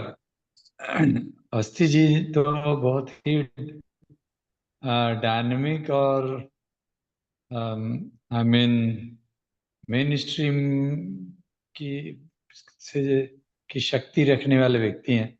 हम लोगों ने तो जो कोशिश किया उसमें सफलता कम मिली, संघर्ष ज़्यादा हुआ, इसीलिए क्योंकि हम लोगों ने पहले ही ट्रेडिशनल तरीका को ही अपना करके उस पर आगे बढ़े और व्यवस्था के साथ तालमेल मिला के व्यवस्था को समझते हुए काम करना। मतलब अवस्थी जी की प्रोजेक्ट्स और आइडियाज़ और आज कॉरपोरेट वर्ल्ड को साथ लेकर के करने का ये बहुत ही मतलब ये है, काबिल तारीफ है। मैं उनको तहे दिल से अभिनंदन करता हूँ। और उनका जो विज़न है उसको हमें लगता है कि एक वर्कशॉप होना चाहिए जिसमें हम लोग समझें। और हम लोगों ने हम जो ट्रेडिशनल लोग हैं, जो हम लोगों को जो बताई गई है, उसमें हम लोग ब्लॉक लेवल स्तर पे स्वावलंबन पर हम लोग काम करते हैं, जिसमें सामाजिक आर्थिक ये पे सस्टेनेबिलिटी पे एग्रीकल्चर और एग्रो इंडस्ट्रियलाइजेशन मतलब ग्रामोद्योग को खड़ा करने की कोशिश करते हैं। उसकी मार्केटिंग में हमेशा प्रॉब्लम आती है क्योंकि कोऑपरेटिव बनाना आसान होता नहीं है, और वो कोऑपरेटिव बना करके उसकी कंजम्पशन को हम लोग आयाम दे सकें, या इसकी सफलता मिली नहीं। और जो भी इंडिविजुअल लेवल पे प्रयास हुआ, चाहे वो कोई किया हो, हमने किया या हम गांधीयंस के साथ मिलके किए, सर्वोदय के लोगों के साथ, और उन लोगों को भी करते हुए देखा। स्वयं मैं राजीव दीक्षित जी के साथ 20-25 साल पहले उनके साथ वर्धा में जब वो स्वदेशी का कार्यक्रम कर रहे थे। हेलो, मेरी आवाज आ रही? जी जी, आ रही सर, हेलो, आ रही। सॉरी, माफ कीजिएगा, बीच में एक फोन आ गया था। जी, तो राजीव दीक्षित जी के साथ एक बार जब वो कार्यक्रम कर रहे थे, तो राजीव दीक्षित जी को हमने देखा कि उनकी भी मार्केटिंग की इशू बहुत थी। फिर राजीव दीक्षित जी जब स्वामी रामदेव के साथ अपना मर्ज कर दिए, और उसके बाद जब काम करने लगे, राजीव दीक्षित जी स्वामी रामदेव के साथ मर्ज करके, और उसके बाद जब उन्होंने किया तो उसमें पूरी तरह वो कैपिटलिस्टिक इकोनॉमी का रूप ले लिया।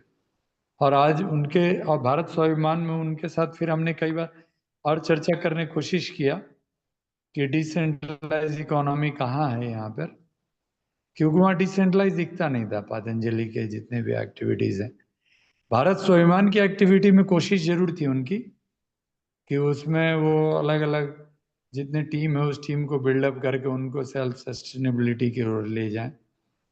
लेकिन वह जो जो ये है किसानों को स्वावलंबी देना, स्वावलंबन देना, यह नहीं हो।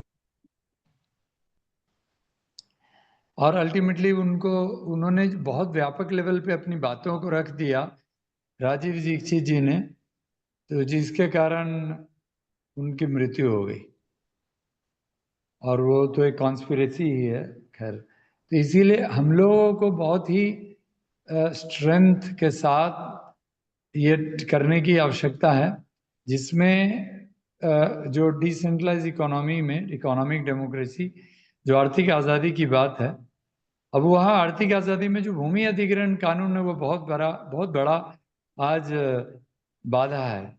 हमने विदर्भ में हम कोशिश किया, मराठवाड़ा की भी बात हो रही थी, हम लोगों ने वही जलगांव में ही हम लोगों ने वो जल संरक्षण की यात्राएं निकाला, और उसमें हम लोगों ने वहाँ तालाब खोदा।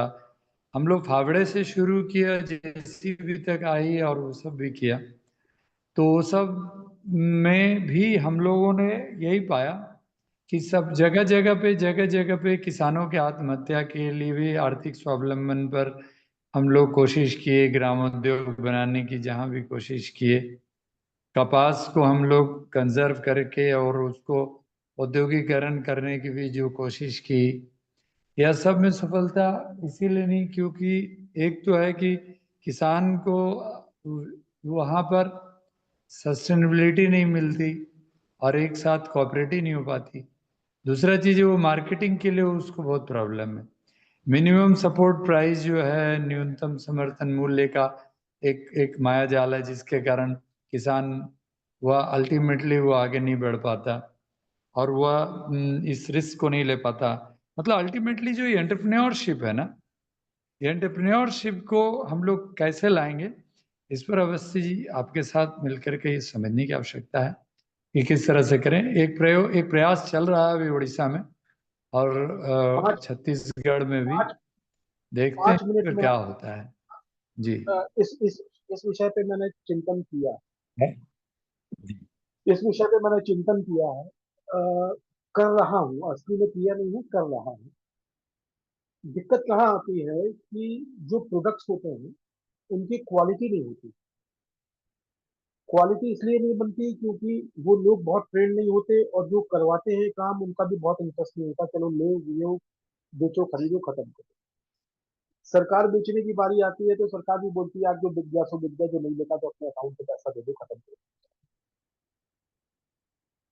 इसमें सीएसआर का बड़ा काम हो सकता है, इसमें बड़ी कंपनियों का बड़ा काम हो सकता है।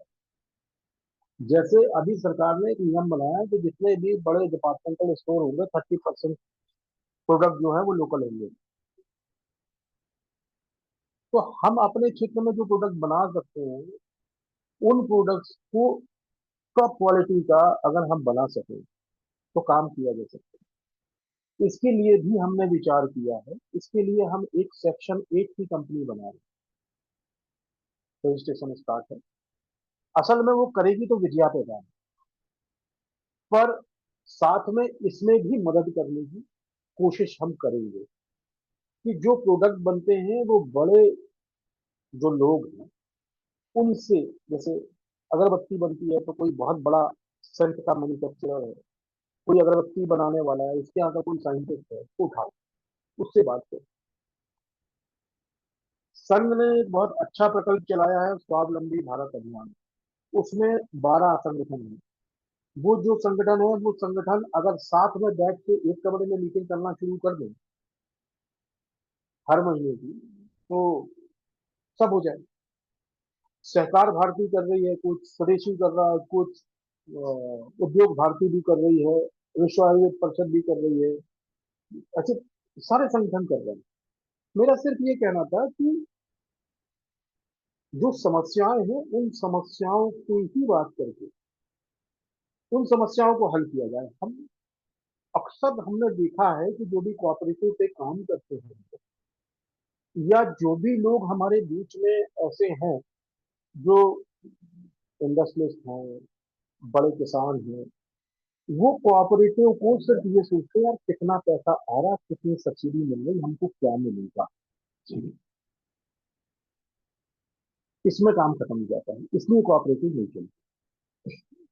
कोऑपरेटिव में जब से अमित शाह जी आए हैं तब से कुछ चेंजेस बहुत तेजी से आ रहे हैं, पर अभी भी दिक्कत ये है कि लोन और ग्रांट और सब्सिडी डिसबर्स उनको होती है जिनके पास पहले से बहुत सारा पैसा है।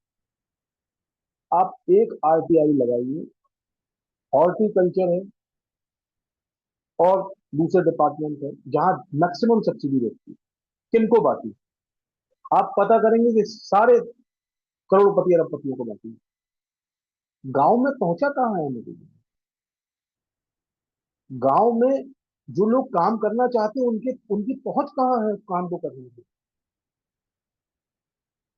जिनकी पहुंच है वो काम नहीं करना चाहते, वो सिर्फ लगा के बैठे रहते हैं, दिखाते हैं लोगों को कि भाई ये हुआ है, ऐसा किया ऐसा किया, और फिर पैसा चुकाना है यार, सब्सिडी में हो जाएगा, सब ठीक है, मैनेज हो गया, डेप्रिसिएशन में काट लेंगे। तो वहां सीए का काम होता है, यहाँ सीए का काम नहीं चाहिए, यहाँ तो चाहिए स्कूल मास्टर का काम। डंडा लेके बैठो वहां कि कहाँ गड़बड़ हो रही, क्या नहीं हो रहा, कैसे हो रहा, कैसे होगा, उस पर लगना पड़ेगा। तो ये समस्या है। मैं तो उत्तराखंड घूमा हूँ, मैंने तो अ, लगभग सारे डिपार्टमेंट्स के काम देखे हैं। कहाँ सब्सिडी ट्रांसफर हो रही, कहाँ कैसे घूम रही, कहाँ जा रही, कैसे किसको मिल रही। और अब तो इतना आसान हो गया है, जब से इंटरनेट आया है इतना आसान हो गया है कि आप जरा सी गलती करो, आपके गांव का कोई भी आपसे कोई भी बिजनेस संतोषी आपका वीडियो डाल दे, आप एक लेटर लगाओ, आपको फाइल लिस्ट मिल जाती है। तो हमको तो जूझना पड़ेगा वहां जहां सबसे पहले तो हमको तीन तरह के लोगों की जरूरत है। एक वो जुझारू नेता जो ये होल हार्टेडली करवाना चाहिए, एक वो बंदा जो इन सिस्टम्स को समझता हो और होल हार्टेडली गांव के लिए काम करना चाहे। इसके बाद वो सरपंच, वो पंच और वो गांव के लिए। क्या हम ऐसे लोग खोज पाएंगे या इन लोगों को टेम कर पाएंगे? दो में से कुछ एक करना पड़ेगा। या तो वो लोग खुदा पे काम करें, भाई कि हमको मोक्ष प्राप्त होगा, हमको धार्मिक वो मिलेगा, चुनाव में ज्यादा वोट मिल जाएंगे, ऐसी उनकी कुछ इच्छा हो, या मजबूरी में करें। क्योंकि करना तो आपको ये है ही, अगर नहीं करेंगे तो तकलीफ आएगी। आगे आने वाले समय में भारत सरकार डंडा लेके बैठेगी, क्योंकि कार्बन क्रेडिट वाला भी फंड डिस्ट्रीब्यूशन जैसे ही स्टार्ट होगा, तो वैसे ये सारे नेता, सारे अभिनेता, सारे ये जो है ये सब उसकी तरफ भागेंगे। सारे अधिकारी कि तो कैसे आएगा पैसा, कैसे आएगा, कहाँ से आएगा, नीचे ग्राउंड ही तैयार नहीं। तो इनको ये बोला जा सकता है कि भाई ये आपके आगे आने वाले भविष्य के लिए है। पर उसमें भी वो लोग काम करेंगे जो 30 साल 35 साल की उम्र तक के लड़के हैं, जिनको आगे 20 साल नौकरी करना है, जिनको 2-3 साल में रिटायर होना, वो चूल्हे में जाएगा, अभी जो मिल रहा है वो ले लो। तो ये बड़े बेसिक है सर। इनको इनमें हमको लोगों का सिलेक्शन भी उस तरीके से करना पड़ेगा, उसके लिए एक अच्छा मंथन होना जरूरी है। और ऐसे लोग जैसे कमल भाई साहब घूमते रहते हैं, हमारे भाई अमरनाथ जी घूमते रहते हैं, आप स्वामी जी घूमते रहते हैं, आप लोगों ने अपने जीवन में जो 10-15-20 अच्छे लोग खोजे हो, उन्हीं के एरिया में करा दो, कोई तकलीफ नहीं। जहां हो रहा वहां करा दें, अपन कंसल्टेंसी देंगे, अपन बैठेंगे, अपन घूमेंगे, जाएंगे, बताएंगे, काम स्टार्ट करेंगे। अब अमरनाथ जी पूर्ण काले थे, अमरनाथ जी वही काम कर रहे हैं सहकार भारती के लिए, जो कॉर्पोरेट जो गौशाला के लिए दूसरे लोग कर रहे हैं, जो लगे हैं, प्रिंस जैन जी लगे हैं, पूरे टाइम पूरी ताकत से लगे। तो ऐसे लोग हैं, ढूंढना पड़े, मतलब सेलेक्ट करना पड़ेंगे। और जो हमारे बड़े लोग हैं, जिनको अनुभव है इस सिस्टम का, जिनको अनुभव है उन व्यवस्थाओं का, उनके साथ बैठना होगा। आप ये मान के चलिए, मैं आपको बता रहा हूँ, अगले 4 साल में प्रशासनिक जितनी भी चीजें चल रही हैं, जिसको लोग कहते हैं प्रशासनिक गुंडागर्दी, प्रशासनिक क्या कहते हैं, ताकत, शक्ति का प्रयोग अगले 5 साल में खत्म हो जाएगी। ये एआई जो है ये सबको कर दिखाएगा। ये जो भी गड़बड़ करेगा उसको घर से पकड़ के लाएगा। अभी हम होके आए थे, ये एक नार्कोटिक कंट्रोल ब्यूरो का एक हमारे सेमिनार अन्य था। साथी जिनका कोई प्रश्न है वो प्रश्न कर सकते हैं, क्योंकि ये कार्यक्रम समाप्ति की ओर बढ़ रहा है। अगले कुछ मिनटों में ये कार्यक्रम समाप्त हो जाएगा, तो जिसका भी प्रश्न है वो प्रश्न करे। प्रोफेसर एस के शर्मा जी, प्रदीप जी, जीवेश पांडे जी और हमारे जो अन्य साथी हैं जिन्होंने अभी प्रश्न नहीं किए हैं वो प्रश्न पूछ सकते हैं। गोपाल प्रसाद जी। जी सबों को नमस्कार। सचिन जी का आज मैं पूरा स्पीच सुना हूँ और विशेष रूप से अमरनाथ जी का भी। मैं इसके संदर्भ में मेरे तो ये है कि मेरा कोई खेती का जमीन नहीं है, ना कोई पशुपालन का कार्य है, लेकिन उसके बावजूद अमेठी में लोकसभा चुनाव लड़ने के दौरान मैं गांव को देखने का, समझने का, पशुपालकों को और किसानों की समस्याओं को जानने समझने का मौका मिला। तो इसके संदर्भ में मैं वहाँ गौ आधारित कृषि व्यवस्था, इसके ऊपर मैं 3 दिन का कार्यक्रम भी रखा था अमेठी में, और उसमें काफ़ी किसान वगैरह भी आए थे। उसी में हमारे डॉक्टर कमल टावरी जी भी आए थे मेरे आमंत्रण पे, और वेस्ट बंगाल के एक पर्यावरण विशेषज्ञ और ग्रीन मार्ट जो है वो चलाते थे, तो वो भी आए थे। मेरा इस समय जब किसानों से बातचीत हुआ तो उन्होंने ये कहा कि असली जो चीज़ है वो ये है कि ये जो गौपालन विभाग है, गौ सेवा आयोग, ये केवल दिखावापंती और कुछ नहीं है। ये जो है 30 रुपया मेंटेनेंस का देते हैं। एक गाय की आजीविका क्या 30 रुपये में भरण पोषण उनका हो सकता है? ये बहुत बड़ा यक्ष प्रश्न है, और उसमें भी भ्रष्टाचार है। उसमें भ्रष्टाचार ये है कि जब चेकिंग होती है तो ये दिखा देते हैं बड़ी संख्या, और जैसे ही वो जाते हैं उसके बाद वो अपने गौशाला में से उसको निकाल देते हैं। वो गौशाला में जब निकलते हैं तो वो छुट्टे जो गौवंश हैं वो दूसरों के आतंक मचाते हैं दूसरों की खेतों में, और इस समस्या का जो है सरकार के पास है नहीं। दूसरा, आप शहरी क्षेत्र में हर तरफ, हर चौक पर आप देखिए तो गाय जो है, गौवंश जो है वो रास्ता जाम किए होती है, कूड़ा कचरा खा रही होती है। नगर निगम का इसके ऊपर में दायित्व तो बनता है, लेकिन वो कान में तेल डाल के सोए हुए रहती है। उसको केवल उगाही कैसे होगा, पैसा कहाँ से आएगा, वो उसकी चिंता रहता है। दिखावा पूर्ति के लिए कभी कभी, चूंकि शहरी क्षेत्र में अब कानून बन गया है कि उसमें गौ पालन का काम नहीं हो सकता है, तो इसलिए अभी भी उसके बावजूद भी गाय या भैंस जो पाल रहे हैं उनको बीच बीच में 1-2 बार खदेड़ा जाता है नगर निगम के द्वारा। वो भी सेटिंग गेटिंग होती है, वो पहले से छुपा लेते हैं या निकाल देते हैं। तो ये जो समस्या है इसके ऊपर में हमें एक कंक्रीट नीति बनानी होगी, आज इसकी आवश्यकता है। और इसमें समाज को भी जागरूक करना पड़ेगा। दूसरी बात है, सरकार को भी अपना नीति में परिवर्तन करना चाहिए कि जब 30 रुपये में मेंटेनेंस हो ही नहीं सकता है तो वो तो भ्रष्टाचार का खुद आमंत्रण दे रही है। तो दिखावा प्रति करने के लिए विज्ञापन पर वो पैसा खर्चा कर देती है, लेकिन उस पैसे का उपयोग यदि गाय के मेंटेनेंस पर हो तो मैं समझता हूं कि एक सकारात्मक परिवर्तन हो सकता है। दूसरा जो है वो ये है कि गौचर की जो भूमि है, ग्राम सभा, हर क्षेत्र के ग्राम सभा में गौचर की भूमि होती है, लेकिन उस पर माफियाओं ने कब्जा कर रखा है। तालाबों की जो भूमि है उस पर लोगों ने मकान बना रखा है। आज अतिक्रमण एक इतना इंपॉर्टेंट बड़ा मुद्दा है, अब उसमें सुप्रीम कोर्ट ने भी कह दिया है कि अब इस तरह का कोई भी जो आदमी होगा उसको बख्शा नहीं जाएगा, चाहे कोई भी हो, हम किसी का उस पर सुनेंगे ही नहीं।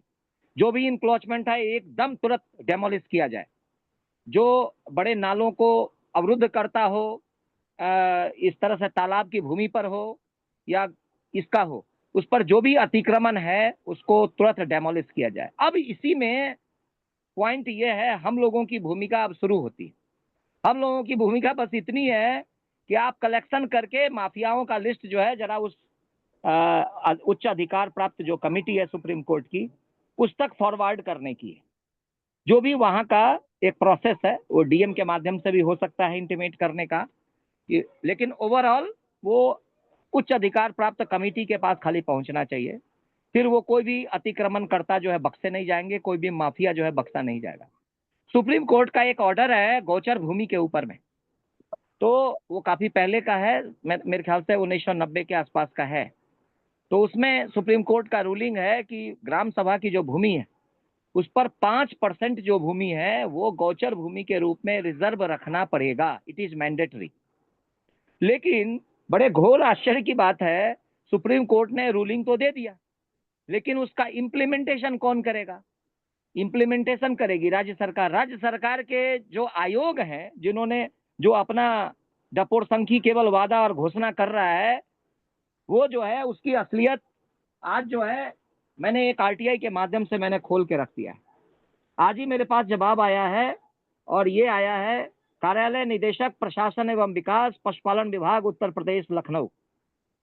तो इस संबंध में मैंने जो है, मेरा जो प्रश्न था वो ये था कि उत्तर प्रदेश के मुख्यमंत्री श्री योगी आदित्यनाथ जी द्वारा गाय गौशाला पशु आश्रय केंद्र से संबंधित घोषणा, इस हेतु नीति नियमावली सर्कुलर एवं उसके क्रियान्वयन की जानकारी। एक तो मैंने ये प्रश्न पूछा था।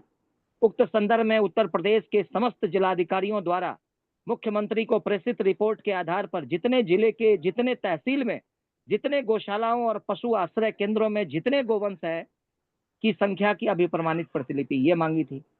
और तीसरा जो है, पशुचर भूमि के संदर्भ में सुप्रीम कोर्ट के आदेश, ग्राम सभा की भूमि में से 5% पशुचर भूमि के रूप में सुरक्षित रखना होगा का पालन सुनिश्चित करने हेतु योजना नीति एवं क्रियान्वयन के बारे में अभिप्रमाणित प्रतिलिपि की जानकारी ये मैंने मांगी थी।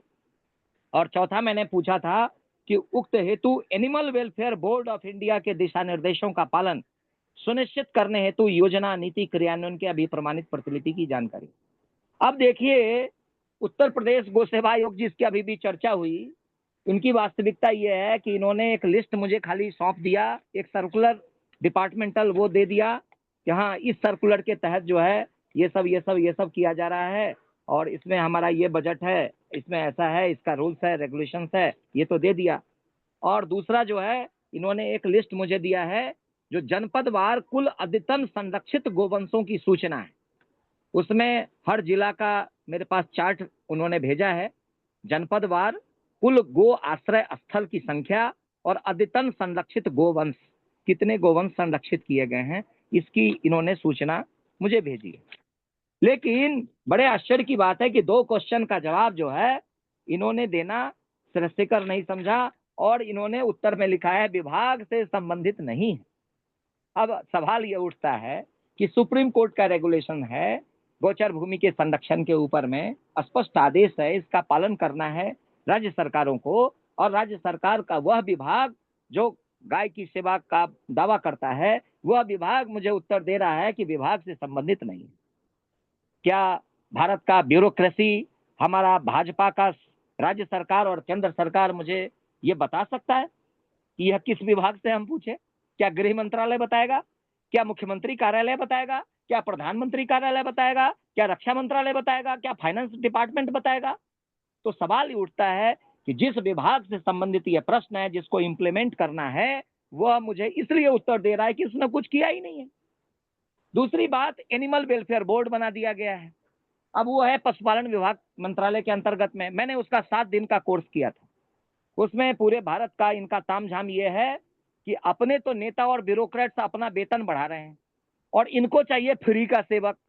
तो इन्होंने एक फंडा बनाया, इन्होंने स्टेट एनिमल वेलफेयर ऑफिसर नाम का एक नया पोस्ट ड्रामा क्रिएट किया, और ये कहते हैं कि जो समाज सेवी पशु रक्षा के संदर्भ में सेंसिटिव हैं तो उनको हम रूल्स रेगुलेशंस ये सब बताएंगे, ट्रेनिंग देंगे, और उसके बाद वो चले जाए, चढ़ जा बेटा सूली पे, वो जाके छापेमारी करें। कहाँ? तो गौशालाओं का निरीक्षण करें, स्लॉटर हाउस का निरीक्षण करें, पशु आश्रय केंद्रों का निरीक्षण करें, पशु अभयारण्य का वो करें, सर्कस जहां जहां लगता है उसका ये करें। अब सवाल उठता है कि बहुत सारे ऐसे लोग हैं जो माफियागिरी कर रहे हैं, ब्लैकमेलिंग इसमें हो रहा है, और सबको, प्रशासन को मालूम है कि कहाँ से गौ तस्करी हो रही है। मेरे पास ऐसे ऐसे लोग हैं जो मुझे बताते हैं कि भाई साहब इस एरिया में इस जगह से इस टाइम में ऐसे ऐसे ये गुजरता है। मतलब सबको सब कुछ मालूम है, लेकिन उसके बावजूद न पशु तस्करी रुक रही, और उल्टे सरकार जो है पशु संरक्षण को जो अमाउंट देना है उसके स्थान पर वो दे रहे हैं स्लॉटर हाउस को सब्सिडी। ये क्या है? और ये पहले ये स्लॉटर हाउस वाला जो सब्सिडी है इसको अपीडा अपीडा नाम की ऑर्गेनाइजेशन है, वो पहले कृषि मंत्रालय के अंतर्गत में ही था, अब बाद में उसको पशुपालन मंत्रालय के अंतर्गत में कर दिया गया है। अब सवाल ये भी उठता है कि नाम है पशुपालन मंत्रालय और उस पे गोकसी का जो है वो फंड दिया जा रहा है। ये हाउ इट इज पॉसिबल? ये नॉनसेंस नहीं तो और क्या है सरकार का? तो हमें लगता है कि इन तरह की जो नीतियां हैं, जो सरकार को ही अपने नीतियों में क्या कहते हैं एक्सपोज करती है, हमें इन चीजों के ऊपर में भी करारा प्रहार करना चाहिए। और मैं तो तैयारी कर रहा हूं, मैं आप सभी लोग इसके ऊपर में एक जनमत बनाएं और आपस में संवाद करें कि क्यों नहीं पशु अभयारण्य का संरक्षण और ये जो ग्राम सभा की भूमि पर का जो संरक्षण वाला जो कानून आदेश जो सुप्रीम कोर्ट ने दिया, तो इसके ऊपर में एक कंटेम्प्ट ऑफ कोर्ट के आदेश का उल्लंघन हो रहा है, इस तरह का पिटीशन क्यों नहीं सुप्रीम कोर्ट में फाइल किया जाए कि आप ही का आदेश और सरकार लागू नहीं कर रही, तब इनको डंडा होगा, बिना डंडे के तो सरकार सुनती नहीं है। तो मैं समझता हूं अंतिम विकल्प हम लोगों के पास यही है। तो बाकी मेरा तो नाम ही गोपाल प्रसाद है और मैं जानने और समझने के लिए मैं संघ में भी गौरक्षा और गौसेवा दोनों से जुड़ा रहा। केन गोविंदाचार्य जी की भी ऑर्गेनाइजेशन राष्ट्रीय स्वाभिमान आंदोलन में भी गौरक्षा सेल से मैं जुड़ा रहा, और मैंने कनेरी मठ भी गया था, वहां भी देखा गौशाला की व्यवस्था। राजस्थान में भी कई जगह पर जो है मैंने देखा जाकर के गौशाला की व्यवस्था को, और यहाँ भी दिल्ली में एक गाजीपुर में सुबोध जी की गौशाला है। तो कुल मिलाकर के बात आती है गौशाला के साथ जो सबसे इम्पोर्टेंट चैप्टर है वो है गौशाला प्रबंधन। और गौशाला प्रबंधन के ऊपर में मेरे एक मित्र हैं संजय वशिष्ठ, जो प्रगति मैदान के मेन पीआरओ हैं, तो वो इसके ऊपर में काम कर रहे हैं। गौशाला का प्रबंधन ये एक बड़ा इंपॉर्टेंट और इंटरेस्टिंग टॉपिक है। गौशाला चलाने के लिए बहुत लोग चला लेते हैं, लेकिन उसका प्रबंधन जब तक आपको नहीं आएगा तो आप वो बैलेंस नहीं बना पाएंगे। सारी बातों का जो जड़ है वो ये है, मूल समस्याओं का जो समाधान है वो है गौशाला प्रबंधन। कहाँ से पैसा आएगा, किससे मांगा जाएगा, कैसे कम से कम रेट में हमें चीजें उपलब्ध होगी, तो सबका एक आपके पास एक कोऑर्डिनेशन होना चाहिए। संपर्क, समन्वय, संवाद और सहयोग और सहकार, इस मूल भावना से ही हम जो है सस्टेनेबल हो सकते हैं। हमारा समग्र विकास तभी हो सकता है। मैं टावरी जी से भी काफ़ी प्रभावित रहा, उनके साथ काफ़ी घूमने का मुझे मौका मिला। उनके ही एक साथी हैं एसपी गुप्ता, रिटायर्ड आईएएस, वो हरियाणा कैडर में थे, तो अब तो रिटायर्ड कर गए, लेकिन नूह में उन्होंने एक गौशाला बनाई है। और बिल्कुल जो टॉपिक पर आज हम लोगों की चर्चा हो रही है उसी टॉपिक के आधार पर उन्होंने बनाई। उन्होंने गौशाला में ही पूरा का पूरा गोबर गैस प्लांट भी लगाया हुआ है और सोलर वाला जो ये प्लांट वो भी लगाया हुआ है। वो सरकारी बिजली का उपयोग नहीं करते हैं, पूरा सोलर से ही पूरा का पूरा सिस्टम कंट्रोल उनका होता है। और इतना भव्य घर भी बनाया है, बहुत बड़ा घर, और गौशाला के बिल्कुल बगल में। तो मैं समझता हूँ ये भी एक बहुत बड़ा आनंद की बात है। और पूरा दोनों पति पत्नी और बेटा बहू सब जो है उसके प्रबंधन में लगे रहते हैं। कोई सोशल मीडिया पे प्रचार कर रहा होता है, कोई नया R&D कर रहा होता है, कोई लोगों को आमंत्रित करने की बात करता है, कोई जो है उसके अवसर पर यज्ञ वगैरह के बहाने लोगों को कुल मिलाकर के जोड़ना, लोगों को जोड़ना, आकर्षित करना, प्रेरित करना, ये सबसे बड़ा टास्क है। और ये आदमी जितना बेहतर तरीके से कर पाएगा, मैं समझता हूँ उसका गौशाला उतना ही बेहतर हो पाएगा। हम आज मॉल का कंसेप्ट को देखते हैं। आज मॉल क्यों आगे बढ़ रहा है कि एक ही छत के नीचे में उसको सारा चीज मिल रहा है। उसी तरह से गौशाला को आज एक मल्टीपर्पज प्रोग्राम के तहत जोड़ने की आवश्यकता है। एक तरफ गौशाला चले, दूसरी तरफ जो है गौशाला से रिलेटेड जो चीज है जो गाय की खाद्य सामग्री है उसका भी प्रोडक्शन हो, एक उस तरह से जो चीजें निकले, चाहे दूध हो या दूध से रिलेटेड जो डेयरी उत्पाद हैं उनका भी प्रोडक्शन प्लांट बने उसी आसपास में, और इस तरह से वहां पर कई गौशालाओं को जोड़ करके वो एक अलग प्रोजेक्ट बन सकता है। तो डेयरी से रिलेटेड जो उत्पाद हैं उनके उत्पाद बना करके उसका लोकल सप्लाई, फिर बाद में उसकी मार्केटिंग, तो कुल मिलाकर के चाहे वो प्रबंधन का हो, चाहे विपणन का हो, चाहे वो कोल्ड स्टोरेज का हो, या पूंजी का हो, या कर्मियों को, काम करने वाले जो सेवक हैं उनका है, उन सबों का ओवरऑल एम्पावरमेंट जब तक नहीं होगा, जब तक हम समग्र रूप से एक होलिस्टिक डेवलपमेंट की ओर से, समग्र विकास की ओर से और सबों को एम्पावर करने की भावना से जब तक नहीं होगा, तब तक मैं समझता हूं कि सफलता नहीं मिलेगी। इस संबंध में मथुरा में मैं एक गौशाला में गया था, कृष्ण गोपाल जी की गौशाला है वो। वैसे तो गौशाला एक व्यक्ति का नहीं होता, वो एक सामूहिक, लेकिन वो नेतृत्व करते हैं तो मैं उन्हीं का मानता हूँ, जो आरएसएस के एक वरिष्ठ पदाधिकारी भी हैं। तो उनके गौशाला में मैंने एक खासियत देखा कि वहाँ दूध बिकता ही नहीं है। लगभग 500 गैया है और 1 लीटर भी दूध बिकता नहीं है। वहाँ की व्यवस्था ये बनाई है उन्होंने कि सुबह में भी और शाम में भी 2 शिफ्ट में राशन कार्ड की तरह सबों को, स्थानीय बच्चों को उन्होंने कार्ड दे रखा है, और उस कार्ड पे जो भी आता है, सुबह आधे लोग सुबह में आते हैं और आधा शाम में आते हैं, और इस तरह से उनको फ्री में दूध मिलता है। तो इस तरह से उनका लक्ष्य ये है कि जो बच्चे आज हमारे इस गौ माता का दूध 1 पाव ही या आधा लीटर ही पी रहा है, कल होके वो गाय के प्रति अवश्य समर्पित होगा, उसी भावना से वो गौ सेवा कर सकेगा। ये उनकी पुनीत भावना है। मैं समझता हूँ ये चीज मुझे बहुत आकर्षक लगा, और मुझे लगा कि इस मूल भावना पर काम करने की आवश्यकता है। उसी तरह से राजघाट के पास भी जो है मंगल सिंह जी की, मंगल पांडे जी की गौशाला है, ट्रस्ट का वो है, तो वहाँ भी मैं आता जाता रहता हूँ।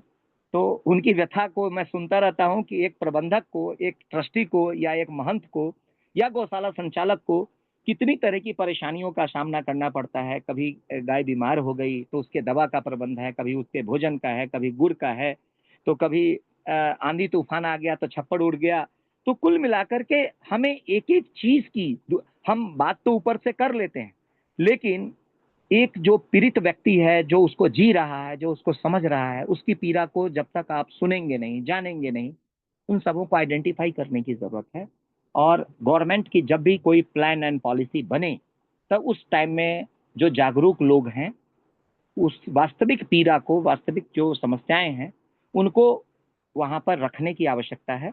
क्योंकि हर आदमी तो शासन और प्रशासन तक पहुंच नहीं बना पाता है, पॉलिसी मेकर हर लोग नहीं हो सकता, लेकिन कुछ जो हमारे ऐसे साथी हैं जो जहां पर भी पॉलिसी बन रहा हो, चाहे वो केंद्र सरकार के स्तर पर या राज्य सरकार के स्तर पर, तो वो पॉलिसी में इंटरफेरेंस कर सकते हैं, हस्तक्षेप कर सकते हैं, इंटरवेन कर सकते हैं।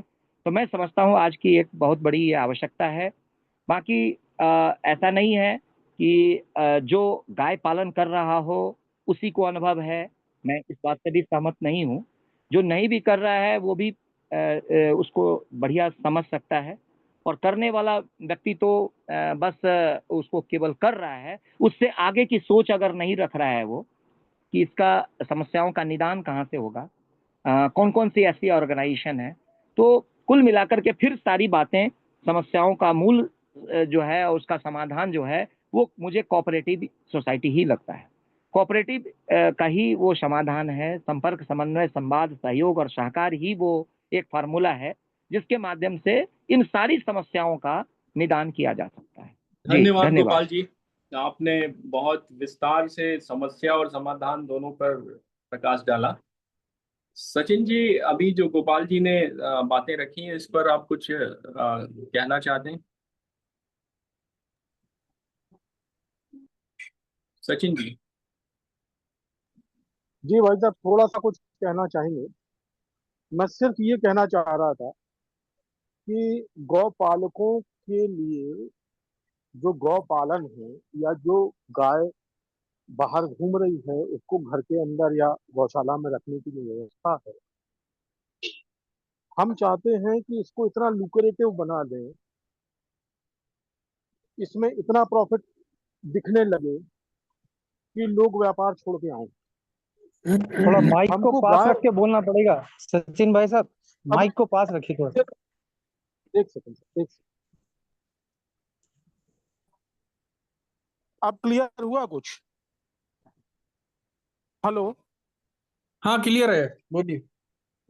मैं ये कह रहा था भाई साहब कि हम तो ये चाहते हैं कि गौ सेवा को इतना लुक्रेटिव कर दिया जाए कि जो दूसरा काम करते हैं वो भी छोड़ के गौ सेवा करें। ऐसा नहीं है कि गौ सेवा जो है वो लुक्रेटिव नहीं है, वो बिल्कुल लुक्रेटिव है। उसको दूसरी 3 4 5 चीजों के साथ जोड़ना पड़ेगा। तो ये विचार है। दूसरा, जो सरकारी अधिकारियों का सिस्टम है, वो सरकारी अधिकारियों का सिस्टम ये है कि वो टाइम बढ़ाते रहते हैं, लिंगर ऑन करते रहते हैं, लिंगर ऑन करते रहते हैं। उसके भी तरीके हैं। और जो गौशाला में 30 गाय रखे हैं और 3,000 का पैसा ले रहे हैं, उनके भी तरीके हैं। एक आदमी चला जाए मोबाइल लेके और लाइव कर दे फेसबुक पे। गुजरात का आदमी यूपी में जाके लाइव करके घर लौटा है रात में 2 बजे 1 बजे, जब भी करना हो। सरकार की मजबूरी हो जाएगी कार्यवाही करना। तो वो एक तरीका है। दूसरा तरीका यह है, जिन लोगों ने गौचर की भूमि पे कब्जा किया, उनके नाम पब्लिश करना शुरू करिए आप। आधे लोग ऐसे हैं जो अपनी प्रतिष्ठा के पीछे ऐसी 10 जमीन छोड़ देंगे। मैक्सिमम ताकतवर लोग हैं, पैसे वाले लोग हैं जिनने कब्जा किया है, और वो अपनी प्रतिष्ठा का खा रहे हैं। अगर उनको पता भर चल जाए कि पेपर में छप रहा है कि भैया गौचर की भूमि पे ये हुआ, तुरंत छोड़ के किनारे होंगे। तो ऐसा नहीं है कि हमको लड़ने की बहुत जरूरत है। हमको टैक्टिकली लड़ने की जरूरत है, बुद्धि के साथ लड़ने की जरूरत है। हमको ध्यान से चीजों को करने की जरूरत है। साथ में बैठने की जरूरत है, ज्ञानियों से समझने की जरूरत है, फिर अपने नियम कायदे खुद डिसाइड करने की जरूरत है, और आगे बढ़ने की जरूरत है। डंडा लेके लड़ना किसी से नहीं है भाई साहब। आज के समय में ये मोबाइल ना तोप है, ये तोप है। तो किया जा सकता है। इस पे आपका जो विचार है बिल्कुल सही है, अति उत्तम है। हम कोशिश करें कि जो गौ सेवक हैं उनकी आय इतनी बढ़ा सकें कि वो मोटरसाइकिल से कार पे आ जाए। ये विचार रहेगा। नमस्कार भाई जो साहब। कोऑपरेट कर पूरी रहे हैं बात जी, भाई जो साहब जो पूरी जो लोग कहना चाहता हूँ, अगर बात हो गई हो तो। जी जी जी, मेरा नाम राम कुमार मिश्रा है और मैं प्रजाशक्ति पार्टी से अध्यक्ष हूँ, यूपी से। अभी सारी परिचर्चा सुनने के बाद मैं काफी समय से सुन रहा हूँ, और व्यक्तिगत रूप से मैं एक छोटी सी गौशाला चलाता भी हूँ। ये जो कुछ हो रहा है ना, जो आपको दिख रहा है, जो हम लोग ये सोचते हैं कि हम ऐसा करेंगे। अभी आपने बोला कि गुजरात के कोई व्यक्ति चला आएगा, यूपी में वो ऑनलाइन करके चला जाएगा और उस पर एक्शन होगा। मैं स्वयं बता रहा हूं, मैंने देखा है जीवित गायों को कुत्ते कवे नोच रहे होते हैं, और डीएम को फोन करो, एसडीएम को, बीडीओ को, कोई वहां हिल के नहीं आता है। वो बोल देते हैं प्रधान को, प्रधान कहता है कि कहाँ हो बताओ, हम आके आपसे भेंट कर लेते हैं। भाई ये सब वैसे चलेगा? चारा वहां कुछ नहीं है। अगर 200-300 गाय बंद कर रखी है, उसमें धूप में पड़ी है। भाई साहब मेरा ये निवेदन है कि आप कलेक्टर को फोन ना करें, आप कलेक्टर को उसका वीडियो टैग कर दें। जो आपके जिले का जनसंपर्क है ना, उसको कलेक्टर साहब के नाम पे टैग करके उसको भेज दें वीडियो को, और घर में आके सो जाएं। इसके बाद वो आपको खोज के आपके पास आएंगे। भाई क्या है साहब, जो शिकायत के जो तरीके हैं वो बदल गए हैं। तरीके बदल गए हैं, वो तरीका मैं भी बता रहा हूँ। अभी इसी एक पड़ोस की ही गौशाला में गाय काटते हुए पकड़े गए लोग। पत्रकारों ने वीडियो बनाया और टैग किया सबको। उन पत्रकारों के लिए जान के लाले पड़ गए। उसके बाद में जिनके खिलाफ मुकदमा भी बड़ी मुश्किल से लिखा भी गया, वो भी सब कहीं उनको जेल वेल में नहीं रहना पड़ा। तो ये केवल ये अपनी आत्मा को थोड़ा शांति देने के लिए हो सकता है जो चर्चा हो रही है। इससे इस तरह की किसी भी चर्चा से गाय नहीं बचने वाली कि हम इसको बहुत प्रॉफिट वाला बना देंगे तो गाय बच जाएगी। जब तक चरागाह नहीं होंगे, चरवाहे भर्ती नहीं होंगे और सरकार की नीयत ठीक नहीं होगी, अगर ये दुष्ट सरकारें हैं, ये गौद्रोही सरकारें हैं, तो इनको खत्म करना होगा, इनको रिप्लेस करना होगा, तभी गाय बचेगी और ये देश बचेगा। ये असुर हैं तो हम इनके ये नहीं सोच सकते हैं कि हम इनके राज्य में हम ये ऐसा कर लेंगे। अभी ज्यादा दिन नहीं हुए हैं जब कुछ ही समय पहले एक 4 लोगों का परिवार होता था और 20 गाय होती थी। आज कुछ नहीं बचा है। आज आप गौशालाओं में जाके देखो, गौशालाओं से गौ तस्करी हो रही है। पकड़ के ले जाते हैं कि हम गौशाला लिए जा रहे हैं और फिर रात में भरवा दिए जाते हैं। खुलेआम आप कुछ भी वीडियो बनाओ, टैग करो, कुछ होने वाला नहीं है। जांच में वो सब झुठला दिए जाएंगे, वो सब मनगढ़ंत और आप ही खिलाफ मुकदमा लिख जाएगा। ये सब अभी देखो, भाजपा का विधायक जो पश्चिम में है, वो उस विधायक ने कहा कि ये 50,000 गाय रोज कटती है। ये वहां की बात कह रहा है जहां पर योगी जी मुख्यमंत्री हैं, और हरियाणा और दूसरे डबल इंजनों में क्या हो रहा है वो तो किसी से छुपा नहीं है। तो ये दक्षिणपंथी सरकार है। हम संकोच करने से कुछ नहीं होगा। हम पूरी सामर्थ्य के साथ इस असुरत्व को मिटाना होगा, तभी कुछ हो पाएगा। अभी भाई एक साहब सज्जन मेरा भाई साहब अभी एक मेरा इस सज्जन पे एक सबमिशन भाई साहब हाँ मेरा इस पे बताइए। एक सबमिशन है, छोटा सा सबमिशन। जी। मैं आपकी बात स्वीकार करता हूँ और मैं आपसे एक प्रश्न करता हूँ, पिछले 75 साल में हाँ योगी जी की सरकार के अलावा जितनी सरकारें रही हैं, उसकी तुलना में आज गौहत्या कम है कि नहीं? एक प्रश्न। दूसरा उसकी प्रश्न, तुलना में आज भाई गुना वृद्धि हुई है। आप कहाँ हैं? किस जगह पर आप रह रहे हैं? साहब दूसरा प्रश्न गुणात्मक मेरा वृद्धि है, हुई है भाई साहब। कहाँ हो आप? धरती पर हो कि किसी और ग्रह में रह रहे हो? गाय खत्म हो गई, आप बता रहे हैं कुछ कम हो रहा है। अरे सैकड़ों ट्रक सरकार के संरक्षण में गौ तस्करी हो रही है। सैकड़ों ट्रक पास कराए जा रहे हैं, जैसे स्कोड मिलता है वीआईपी को, उस तरह से गौ तस्करी हो रही है। इसको क्या मुसलमान कर रहे हैं?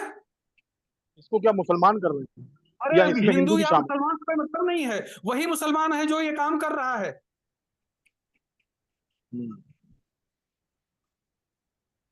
भाई साहब इस विषय पे तो अब यही हो सकता है कि अब और क्या, मतलब आपकी बात सुनकर तो हम इतने डेमोरलाइज हो गए कि हमको तो लगता है कि इस पे काम करना उचित ही नहीं है, क्योंकि हाँ, इस पे जिस काम करना भाव से केवल सुनिए भाई साहब, बड़े विनम्र निवेदन के साथ मैं कहता हूँ, आप हतोत्साहित मत होइए। मैं जो सच्चाई है वही बता रहा हूँ। आप जिस तरह से गाय बचाने का प्रयास कर रहे हैं ना, आप बचाते रहेंगे एक तरफ पूर्ण तन मन धन से, और दूसरी तरफ ये खत्म कर देगी, जीरो घोषित हो जाएगा एक दिन कि यहाँ पर अब कोई गाय नहीं बची है। आज गौशालाओं में आप कहते हैं गौशालाओं के भीतर जाके वीडियो बनाओ, फेसबुक ऑनलाइन करो। अरे गौशालाओं में घुसने नहीं देते, लठैत बैठते हैं गेट पर, जो तार लगा रखे हैं वहां आप कहीं धोखे से भी जेब का भी कैमरा निकलवा लेते हैं, और नहीं मानो तुरंत हरिजन एक्ट में मुकदमा लिखवा देंगे या तो कोई और मुकदमा लिखवा देंगे। ये सरकार की मंशा के विपरीत नहीं हो रहा। अधिकारी सब सरकार की मंशा के अनुरूप ये गाय को समाप्त कर रहे हैं। एक अभियान चल रहा है पूरे देश में। अब भाई साहब ऐसा है कि ये अब इससे ज्यादा गाय का चिंतन करने वाली, इससे ज्यादा गाय के बारे में सोचने वाली विचारधारा का नया सीएम या नया पीएम कहां से ले आए, कहां इसी से धरती से पाए? निकले आए, इसी भारत की भूमि से निकलेंगे। अगर जितना प्रयास ऐसे बचाने किया जा रहा है, उतना प्रयास इन 75 चौड़ों को रिप्लेस करने के लिए करो। 75 सालों में भाई साहब देख रहे हैं क्या स्थिति है, 75 सालों में देख रहे हैं क्या स्थिति चल रही है। आप भी जान रहे हो, हम भी जान रहे हैं। 2014 के पहले आप शायद नहीं निकलते होगे गांव में, जाके देख लो। अब पूरे 10-20 गांव घूमोगे तो 2-4 गाय कहीं दिखेगी। और 2014 के पहले ऐसी स्थिति नहीं थी, हर गांव में कम से कम 10-5 गाय थी। अच्छा आप एक बात बताइए भाई साहब, हाँ आप तो देसी गाय पे काम करते हैं, हम क्या हाँ आपके क्या आपके स्टेट में आज भी वर्ण संवर्धन के नाम पे होल्स्टीन और जर्सी गाय का सीमन इंसर्ट किया जा रहा है? भाई साहब, इस सीमन के हमें गाय बचाना है, उसकी नस्ल पर मत जाइए। कैसी भी गाय बची रहेगी तो ही वो कुछ आगे संभावना बचेगी। ये नस्ल से कुछ नहीं होने वाला। उस नस्ल को छोड़ दीजिए, 2-4 साल मेहनत कर लीजिए इनको रिप्लेस करने के लिए।